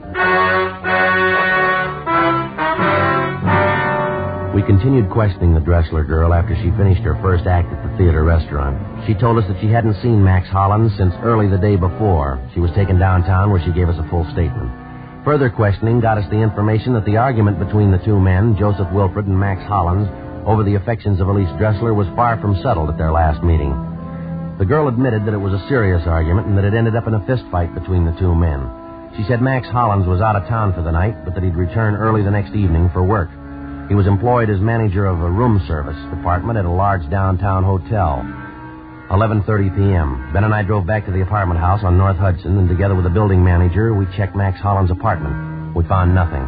The manager told us Hollins' car was parked in the apartment garage, so we went down and gave it a routine check. Under the front seat, we found a paper bag with a pair of gloves in it. There were bloodstains on both gloves. We dropped them off at the crime lab for examination. At 6 o'clock the following night, Ben and I went to the room service department of the downtown hotel where Hollins was employed. Sorry, sir. Mr. Hollins is late this evening. He should be here pretty soon. He notified you he'd be in late? Well, he called, yes. Probably be here in 10 or 15 minutes. I'm his assistant. Can I help you? No, it's all right. We'll wait. All right. Pardon me. I wonder if we could look at your wristwatch, please. Well, surely. It's just a few minutes past No, 8. we just want to look at the watch if we could. Oh, sure. Here. Could you take it off? I'd like to look at the back of it if it's all right. Sure, that's all right. Here. Nice looking, isn't it? Just got it yesterday. That's so. Same engraving. Agnes to Joseph. Where'd you get this watch, sir? Well, what's the matter? Where'd you get it? Max Hollins. He sold it to me.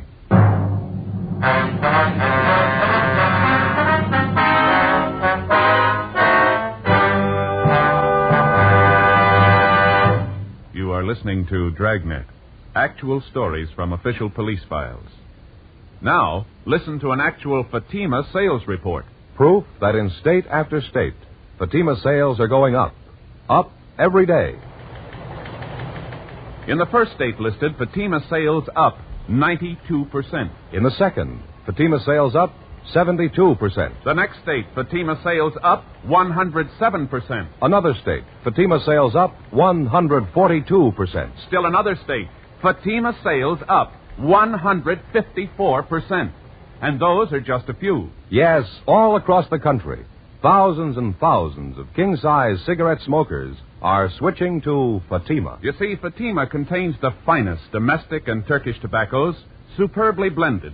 Fatima gives you extra mildness, a much different, much better flavor and aroma. You get all the advantages of extra length, plus Fatima quality, which no other king-size cigarette has. Fatima, best of all king-size cigarettes.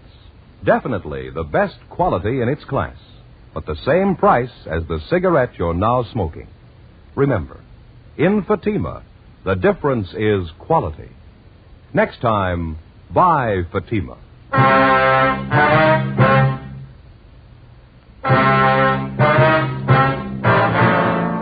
February 21st, Friday, 6:30 p.m. We called the office and notified them that we'd located the wristwatch taken from the body of the murder victim, Joseph Wilfred. A stakeout was placed on the North Hudson Street apartment house. Ben and I stayed on at the hotel waiting the return of the murder suspect, Max Hollins. We talked to his assistant and found out that Hollins had a room in the hotel where he could sleep whenever he was called on to work late at night. 6:55 p.m. We called the office back and asked for a couple of men to be sent over to check the suspect's room. A few minutes later, Hollins himself showed up for work. Apparently, he'd been doing some drinking. Ben and I questioned him at his desk to stall for time until the men from the office could get to the hotel and make a thorough check of the suspect's room. Hollins was kept busy on the phone taking room service orders from the hotel guests. In between calls, we talked to him. I left Elise in the apartment, and then I took the few pieces of laundry she had and dropped them off at Wilfred's store. It was about 6 o'clock Wednesday night. You mentioned the address of the girl you wanted to see, Mr. Wilfred. You wanted to patch up an argument you'd had with him? Yes, I just wanted to make sure he didn't have any bad feelings about it. Really wasn't much of an argument. How long did you stay at Wilfred's store, Mr. Hollins? Do you remember that? 20 minutes, maybe a half hour. We talked, and we had a glass of wine in the back room. No, it was upstairs. We drank the wine, and everything was all right. I guess it was about 6:30 when I left the store. He was all right then. Well, did anybody come in the store while you were there? No, it was nobody. How about Mrs. Wilfred? Was she in the store at all during the time you were there on Wednesday? No, he said she was gone for the day. She'd be back later on. We finished our talk, then I left. It was the last time I saw Joseph. It was a terrible thing, somebody to kill him. Excuse me again, please. Yes, sir. Go ahead. Room service, may I help you, please? Yes, sir. Yes, sir. Well, could I suggest the Palace Court salad? Very nice, yes. Hearts of artichokes filled with fresh crab meat, a Thousand Island dressing garnished with slices of avocado. All right, sir. 2 orders. Some consomme? All right. French rolls, coffee, and brandy. 8:13. Yes, sir, right away. Fred, this order for 8:13. Yes, Mr. Hollins? That's Mr. and Mrs. Morrow, 8:13. Make it quickly, please. Yes. One of the best men I have, Fred. We keep a very high standard in our room service. Only the very best. They're all Geneva men. Yes, sir. Something else we'd like to find out. 21 years ago, I came here to the hotel. It was nothing. They were serving garbage. Bad service. Very bad. I built our staff one by one. I did it. There's our staff list there. Finest waiters in the country. Henry Sanchez, Fred LaSalle, Conrad Lutz, Joe Zwick, Yes, sir. and Elmer Creighton. He waited on the president when he came to visit here from Washington. The president thought so much of our service, he wrote a letter to Elmer later on. No argument at all. I have the best men in the country, the best food. 21 years to make it like it is. I did it all myself. I understand you and Wilford were old friends, Mr. Hollins. You knew him quite a number of years, is that right? Most of his life, yes. I knew Joseph in the old country. We came from the same town. Terrible thing that's happened. I always liked Joseph. A good friend. What about these arguments you had with him lately about the girl, Elise Dressler? They amount to anything? No, but it showed something typical of Joseph. Maybe it was the business he was in. Dollars. It's all he thought about. The big dollar. He knew he had more money than I did. He thought he could do anything with it. How do you mean? About the girl, Elise. I took a visit to the old country 3 years ago, Strasbourg. That's where I learned my trade, from the best maitre d's in Europe. Mm-hmm. I met Elise on my way back in New York. You can check up on all my background. I worked at the Grand Hotel in Brussels. That's when it was the best. I was at the Carlton in London. Then I went to Venice, the Hotel Danielier. After, I went to the Hotel Majestic in Cannes. Yes, sir. What would that have to do with Miss Dressler? Very nice girl. We liked each other. When I came back here, I arranged for her to come out from New York. Took care of everything. I thought I'd like to marry her when she came here. And how about it, Hollins? You want to tell us now? Sir? Did you kill Wilford? Excuse me, please. Room service, may I help you, please? Yes, Mr. Sutter. Dinner for 12 tomorrow night in your suite. Your wife and I made up the menu. Certainly, Mr. Sutter. I'll check it over for you. Let's see. We serve caviar with blini to start with. Then the soup, consommé Magdalene. And with the soup, amontillado. Yes, sir, that's Spanish. Then crab legs, Saint-Denis. Sir? Saint-Denis, that's crab legs rolled in breadcrumbs, fried in butter, served in a terrapin dish with bechamel sauce. After that, the Chateaubriand with truffle sauce, soufflé potatoes, small green peas français, and with that we serve Ponte Connait 27. Dessert, we shall have peach flambé, coffee, and liqueurs afterwards. Yes, sir. Henry Sanchez and Conrad Lutz. They will serve you. Thank you. Thank you, Mr. Sutter. Good night, sir. Real gentleman, Mr. Sutter. He knows how to give a dinner party. The old school. Not so many of them left now. It's not like it used to be. People aren't the same anymore. Oh, yes, Fred. What is it? A message for the officers here, Sergeant. Oh, thank you. Excuse us a minute. Oh, good. What is it? It's from Forbes. I checked his room in the hotel. I didn't find anything. Better get him downtown, huh? Yeah. Hollins, we'll have to ask you to come downtown. Oh, yes. Get my top coat on here. There. Out this way, Sergeant. You park your car in the hotel garage? No, sir, outside on 10th Street. You can go out the side door then. This way.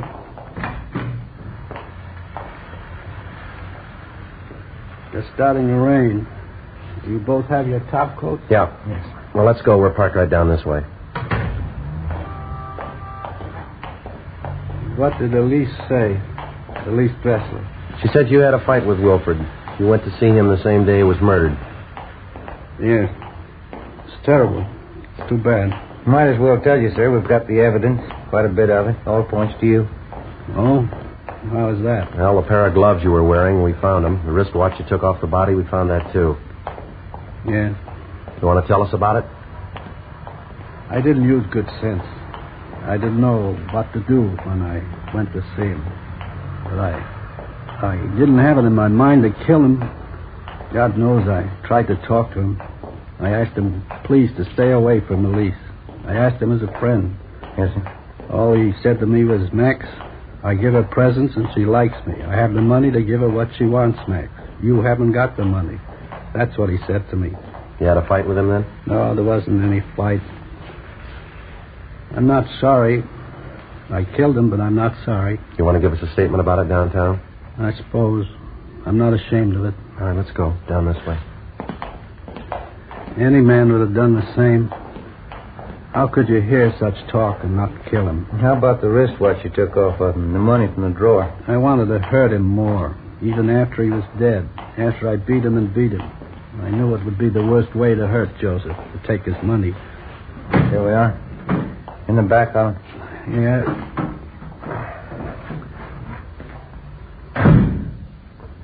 Sergeant. Yeah. I've told you now. I killed him. Don't you think I had a right to kill him? I wouldn't know. But he was like that. The first time you met Joseph, you would know he was bad. It was better for everybody for him to die. First time you met him, you would know that. I'm sorry, I wouldn't know, mister. What? The only time I met him, he was dead.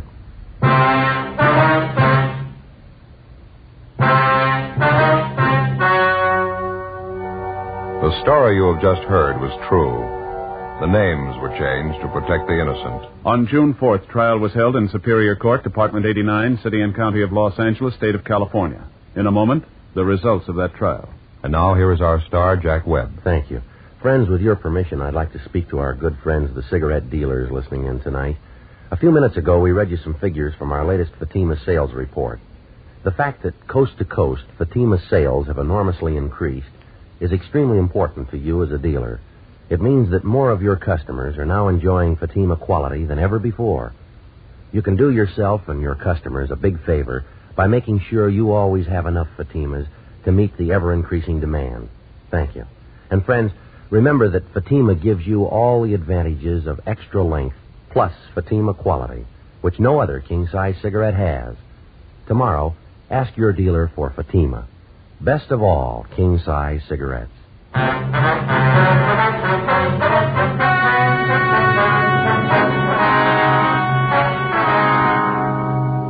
Max Hollins was tried and convicted of murder in the first degree. He was executed in the lethal gas chamber at the State Penitentiary, San Quentin, California.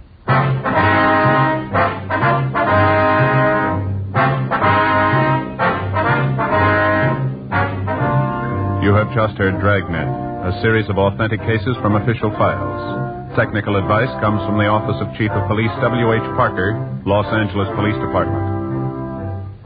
Fatima Cigarettes, best of all king-size cigarettes, has brought you Dragnet, transcribed from Los Angeles.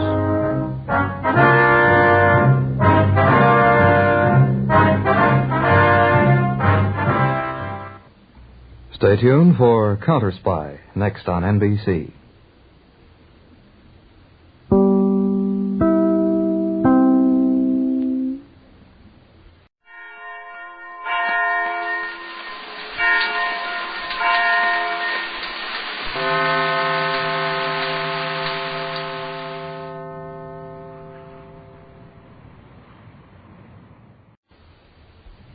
Ladies and gentlemen, Dragnet has a very important announcement for all of you at the close of tonight's program.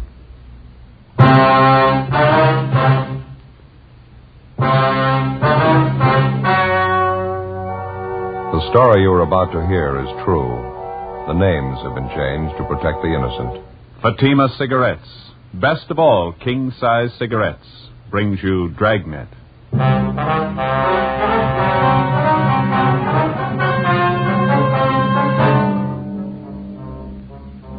You're a detective sergeant. You're assigned a robbery detail. 2 armed bandits invade the home of an elderly couple in your city. The aging husband is tortured unmercifully before he reveals the hiding place of his valuables. The 2 thieves make good their escape. Your job? Get them. Why are thousands and thousands of king-size cigarette smokers switching to Fatima every day? Because in Fatima, the difference is quality. You see, Fatima contains the finest domestic and Turkish tobaccos superbly blended to make Fatima extra mild, to give you a much different, much better flavor and aroma. So compare Fatima yourself today. You'll find Fatima gives you all the advantages of extra length plus Fatima quality, which no other king-size cigarette has. Remember, Fatimas cost the same as the cigarette you're now smoking. But in Fatima, the difference is quality. Next time, buy Fatima. Best of all king-size cigarettes.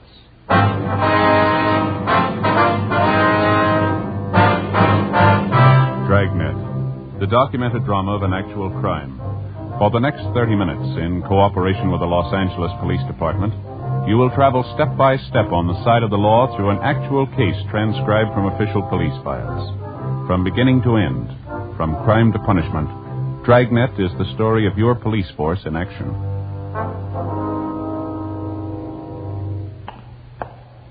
was Saturday, October 3rd. It was hot in Los Angeles.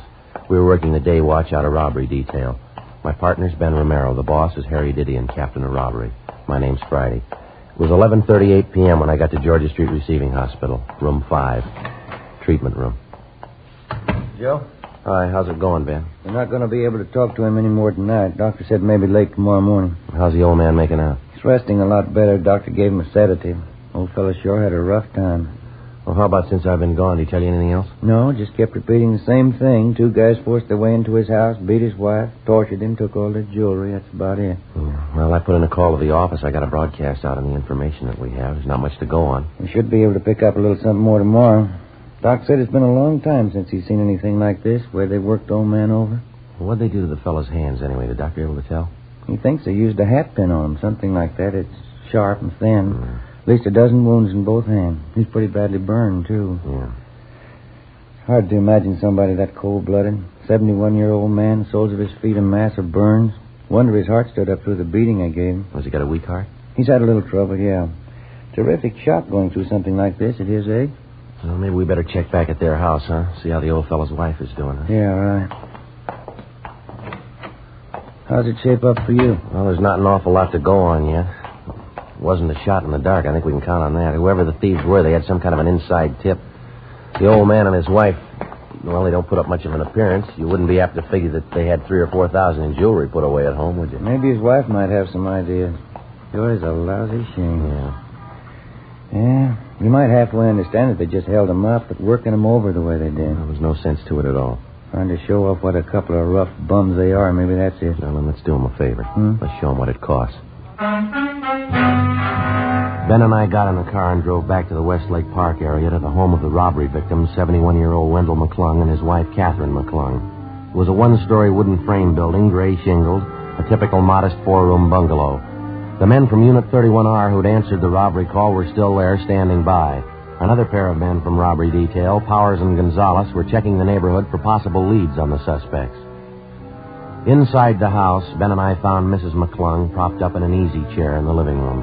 She was a small, chubby woman, gray-haired, looked to be in her 50s. We assured her husband's condition wasn't critical. Outside of a small bruise on her forehead and a case of nervous upset, she seemed to be all right.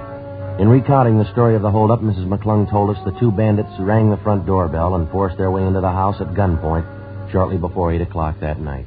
How about the color of their hair, ma'am? Their weight and the height? No, I hardly saw a thing. Just that one look at them when they first pushed their way in. Well, how was that, baby? Blindfold you?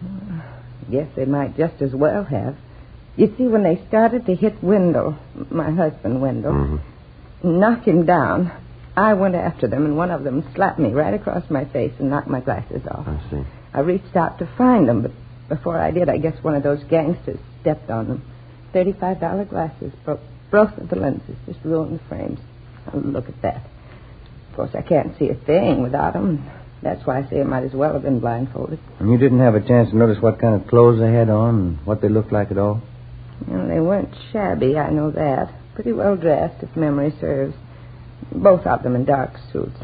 If only they wouldn't have broken my glasses. How about their voices, Miss McClung? Anything unusual about the way they talked? Anything that they might have said?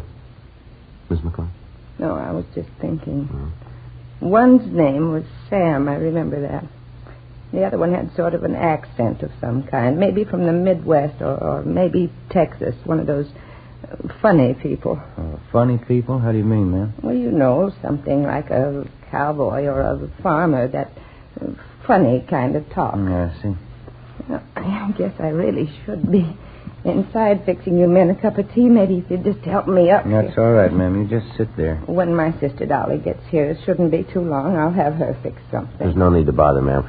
We'd like to have you tell us this if you can. Did your husband do anything at all to provoke the 2 men? I mean, did he call out for help or try to get to a phone, anything like that? It was the jewelry we had, Wendell and I, just those few pieces. The 2 men seemed to know all about it, just as if they had a list of the things. That's all? Yes. When they first came in, they took my engagement ring and old brooch that belonged to my mother I was wearing.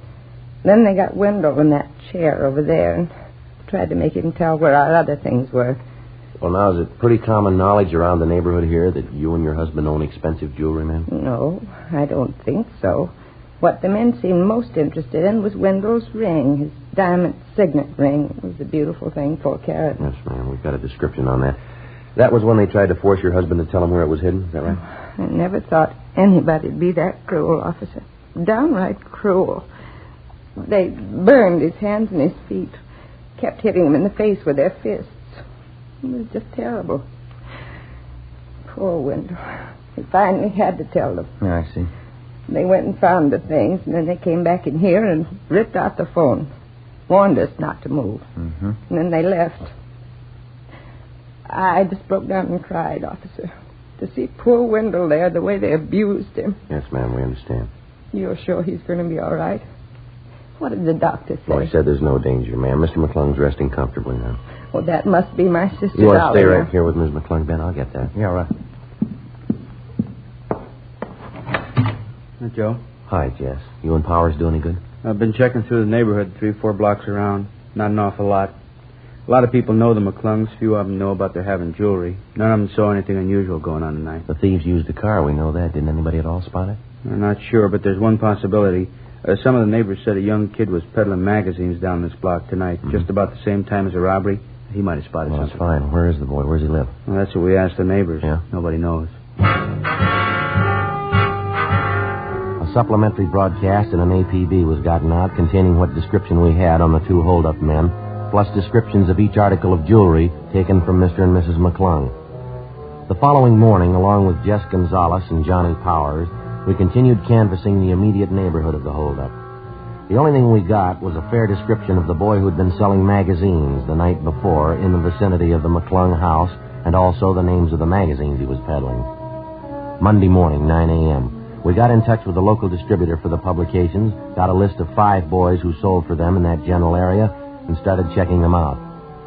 Third on the list was a Bill Newsom, a sophomore student at a nearby parochial high school. He lived a half a dozen blocks from the McClungs. We checked at his house, but his mother told us he wasn't at home. I'm sure Billy won't be long. Thank you, ma'am. Right in here, officer. Just go ahead. Well, thank you. Sit down, won't you? Thank you very much. You must be him now. Billy, in here. Yeah, Ma. Come in here, Bill. 2 police officers to see you. Huh? Bill, this is Sergeant Friday and Sergeant Romero, my son Bill. Would you excuse me? I'm going to have to start fixing dinner. You go right ahead and have your talk with Bill. I'll be out in the kitchen. All right, ma'am. Thank you very much. You speak right up now, Bill. Try and help the officers all you can. How can I help you? What's it all about? We understand you have a magazine route in the neighborhood, Bill. Your mother tells us you were out selling this last Saturday night.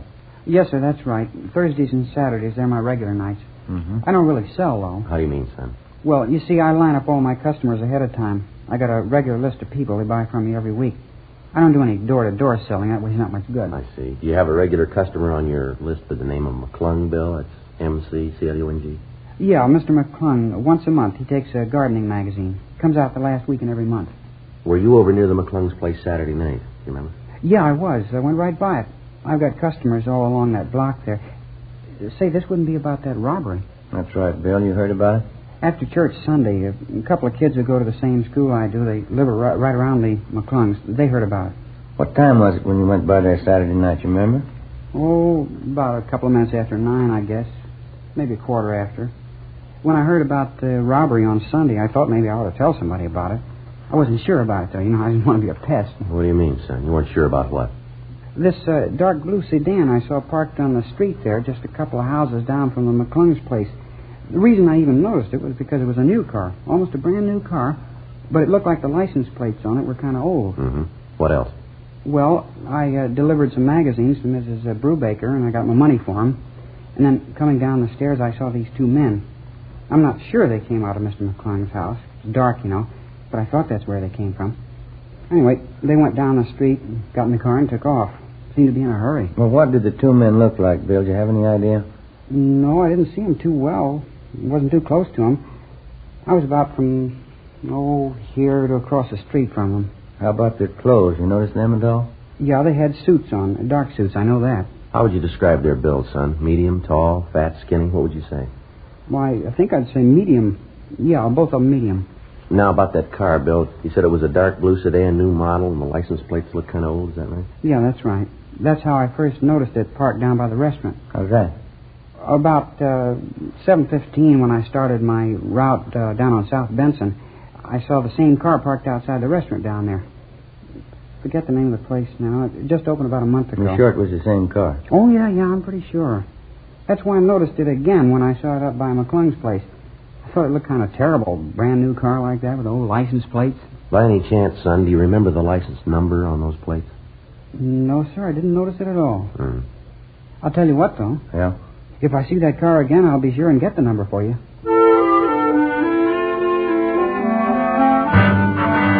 Before we left the home of 16-year-old Bill Newsom, we got a complete description of the car which he'd seen parked near the McClung's home on the night of the robbery. He told us it was a 1950 Hudson, four-door sedan, dark blue, white sidewall tires. We relayed the information downtown to robbery detail. After we left the boy's house, we drove to the vicinity of the restaurant on South Benson, where the Newsom boy had first spotted the Hudson sedan. After making the rounds of several bars and coffee counters in the area, we started checking at the restaurant. It was newly opened, just as the boy had described it, full of glass, brick, and fancy modern stonework. The main bar was situated just off the lobby, set apart from the main dining room. We interviewed the head bartender, and he thought he remembered serving 2 customers, answering the general description of the hold-up men on the previous Saturday night. Not a bad-looking pair. They're in a little early, around 7:15, 7:30. They seem to be all right. Do you remember what they looked like at all? No, I didn't notice them that much, officer. Can you give us some general idea? Or on the young side, I guess. Not more than 28, 30. One of them talked like a Midwesterner, I think. You know, maybe Arkansas, Texas, someplace like that. Well, could you give us any idea what they were wearing? Would you remember both had suits on, dark suits. One had on a gray hat. That's about all I remember. The reason I can place them at all is because Saturday was a pretty slow night at the bar. It's a new place here, you know. It takes a little time to cultivate a trade. Well, did these 2 men stop for dinner here? Do you remember that? No. They sat right here at the bar and had a couple of beers, and then they left. No dinner. Did you wait on them, sir? Yes, sir, I did. I served them both a bottle of beer, imported Dutch beer. You serve quite a bit of that imported beer, do you? No, not here, no. It's mostly cocktail trade. These 2 fellows are the only ones I remember asking for. Oh, do you remember if the 2 men handled the beer bottles at all? If they handled them? Well, I mean, did you pour it? I filled up their glasses and set the bottle down. I guess they did handle them. They emptied the bottles. I see. But they'd almost have to, wouldn't they? Would you still have those 2 bottles on hand? No, let's see. Today's... yeah, I guess I would. They don't pick up the empties till sometime around the middle of the week. We'd like to take a look at them if you don't mind. Oh, sure thing. You guys just want to follow me down the bar here? It's in the storeroom just in back. All right, let's go. It's right back here, officer. Fine. Let's see. Yeah, they're right over here. There you go. Holland labeled. Only ones in the whole case. The same 2 I served those fellas. Yeah, I see. What do you think? Fingerprints? Maybe. And as soon as you get the fingerprints, you can pick them up, can't you? Yeah, when we find the men they belong to. Monday, 6 p.m. We called Leighton Fingerprints, and they came out to check the evidence. First, they obtained a set of the bartender's fingerprints to serve as a basis for comparison. Then they dusted each of the empty beer bottles carefully. After the various sets of prints were lifted off the bottles, the men went back to the office to run the sets through, classify their findings, and then turn them over to R&I for further checking. While they worked on it, Ben and I ducked out and had a sandwich and a bowl of soup for dinner. 7:25 p.m. We got back to the city hall. I sure am getting tired of the kind of food that guy serves, Joe. It seems to get worse every time I go in there. Yeah, it wasn't very good, was it? I'm willing to bet I know his formula for the soup. 2 gallons of hot water and 1 bouillon cube. Well, I've gone and done it before. I may still do it again. What's that? Bring my dinner from home in a paper sack. Pack a thermos full of hot coffee. Be a better deal than across the street. I don't know about that. You remember the last time you had your wife fix you up a thermos full of coffee? Yeah, I almost forgot. Wasn't any better than the stuff across the street. Hi. Where you 2 been? Hi, Jess. Getting something to eat? Leighton Prince called just a minute ago. Told him I'd give you the message. What's that? Well, the prints they lifted off those beer bottles, checked them through the record bureau. Yeah. Found 2 sets. They made both of them.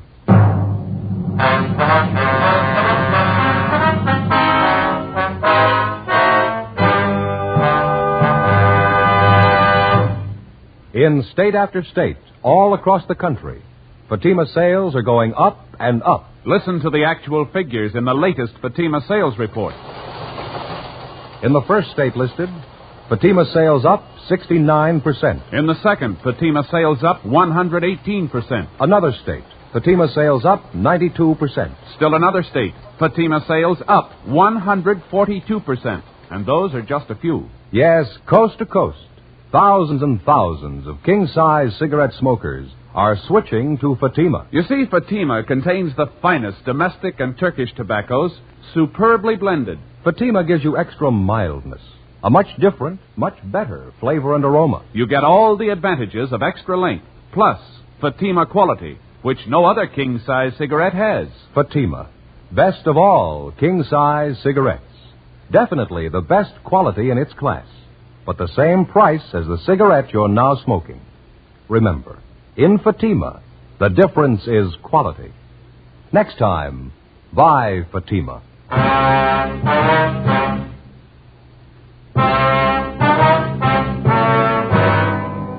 October 5th, Saturday, 7:40 p.m. The 2 sets of fingerprints which had been lifted from the empty beer bottles were checked through R&I and identified as those belonging to 2 known criminals.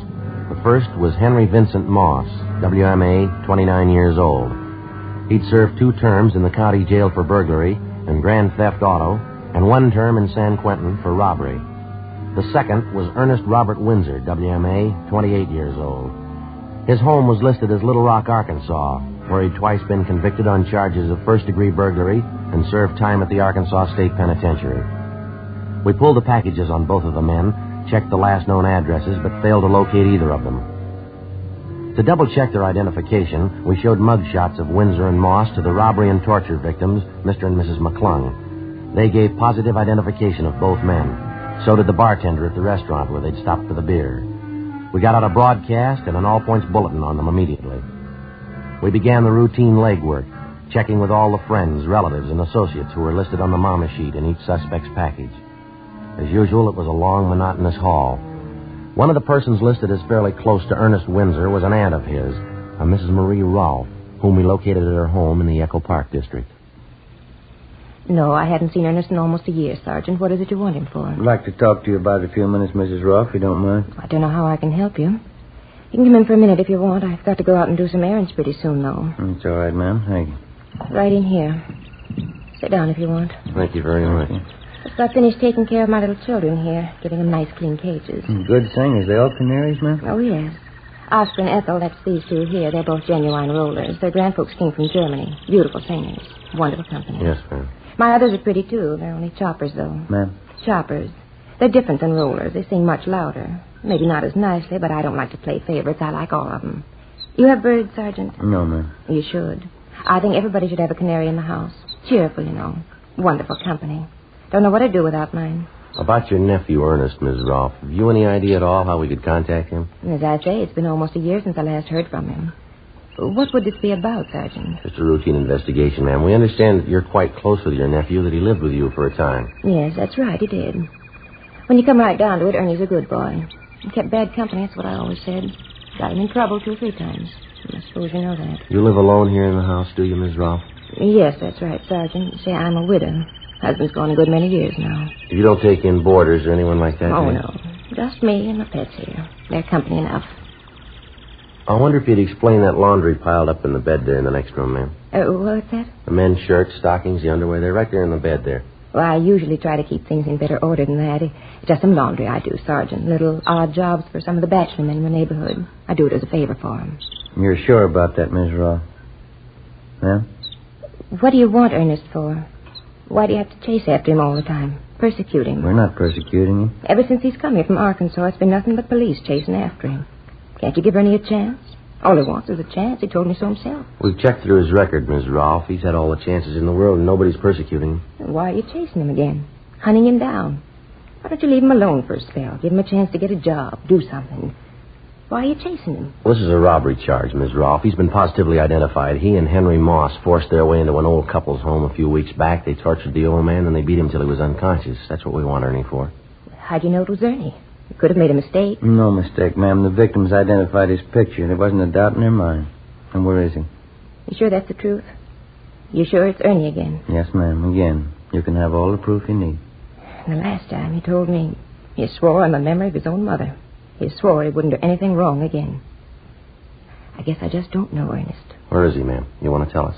It's the last time, Sergeant. I'm sorry. Ernie's had his last time. Yes, ma'am.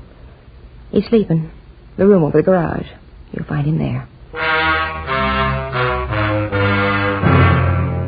Ernest Windsor was apprehended and placed under arrest.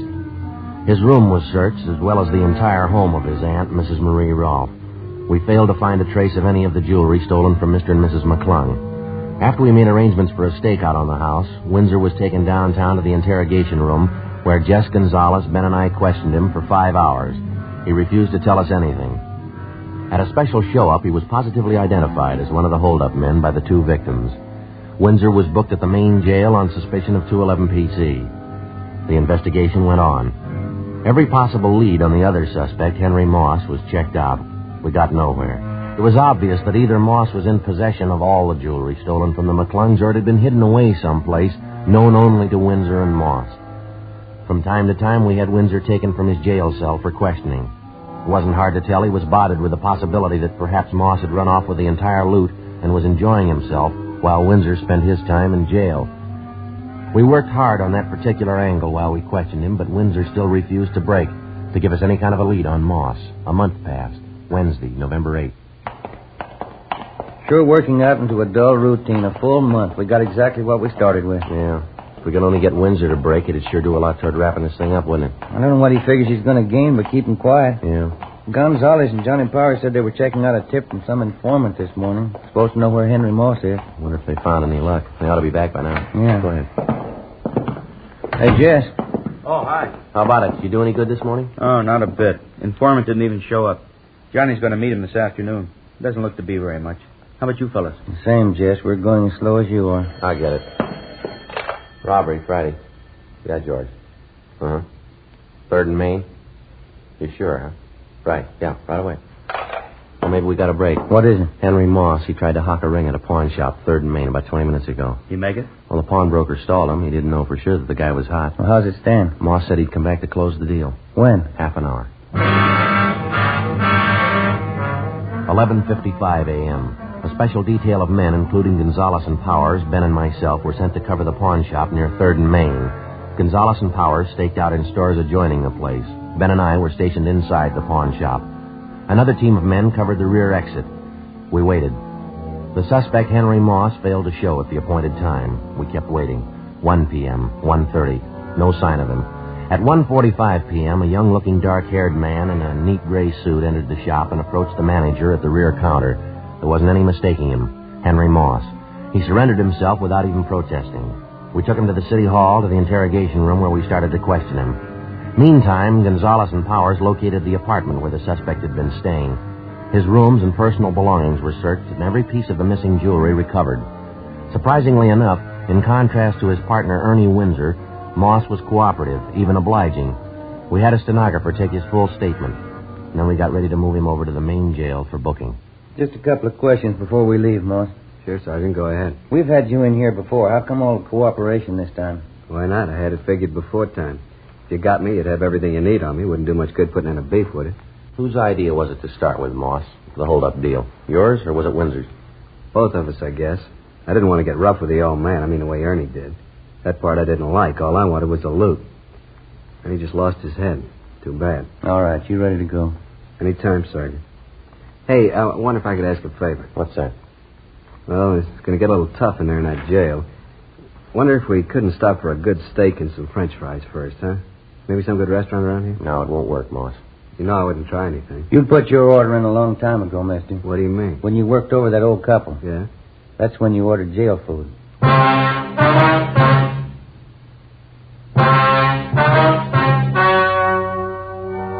The story you have just heard was true. The names were changed to protect the innocent. On March 2nd, trial was held in Superior Court, Department 88, City and County of Los Angeles, State of California. In a moment, the results of that trial. Now, here's our star, Jack Webb. Thank you. If you smoke king-size cigarettes, listen to Fatima's amazing new offer. Buy a pack of Fatimas. Enjoy their extra mildness and superbly blended tobaccos. Now, if you don't like Fatimas better than the king-size cigarettes you're now smoking, return the pack with the unused Fatimas, and we'll give you your money back, plus postage. Now, we make this amazing offer because we believe Fatima is the best of all king-size cigarettes. Smokers all over the country are confirming this every day. Listen to this state-by-state report. State 1, Fatima sales up 92%. 2, sales up 72%. 3, sales up 107%. 4, Fatima sales up 192%. Buy Fatima today. If you're not convinced they're better than your present king-size cigarette, just return the pack and the unsmoked Fatimas before December 1st and get your money back, plus postage. Fatima, Box 37, New York 1. Buy Fatima today. Best of all, king-size cigarettes.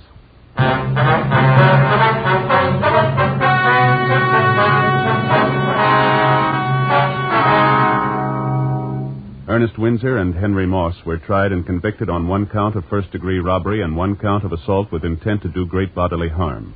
Both men are now serving their terms in the state penitentiary.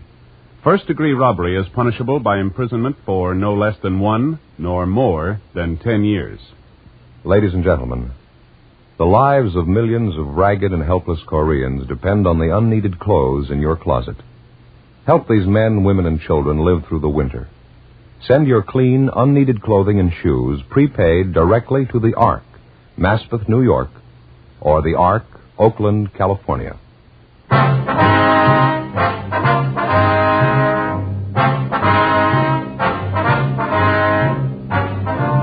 You have just heard Dragnet, a series of authentic cases from official files. Technical advice comes from the Office of Chief of Police W.H. Parker, Los Angeles Police Department. Fatima Cigarettes, best of all king-size cigarettes, has brought you Dragnet, transcribed from Los Angeles.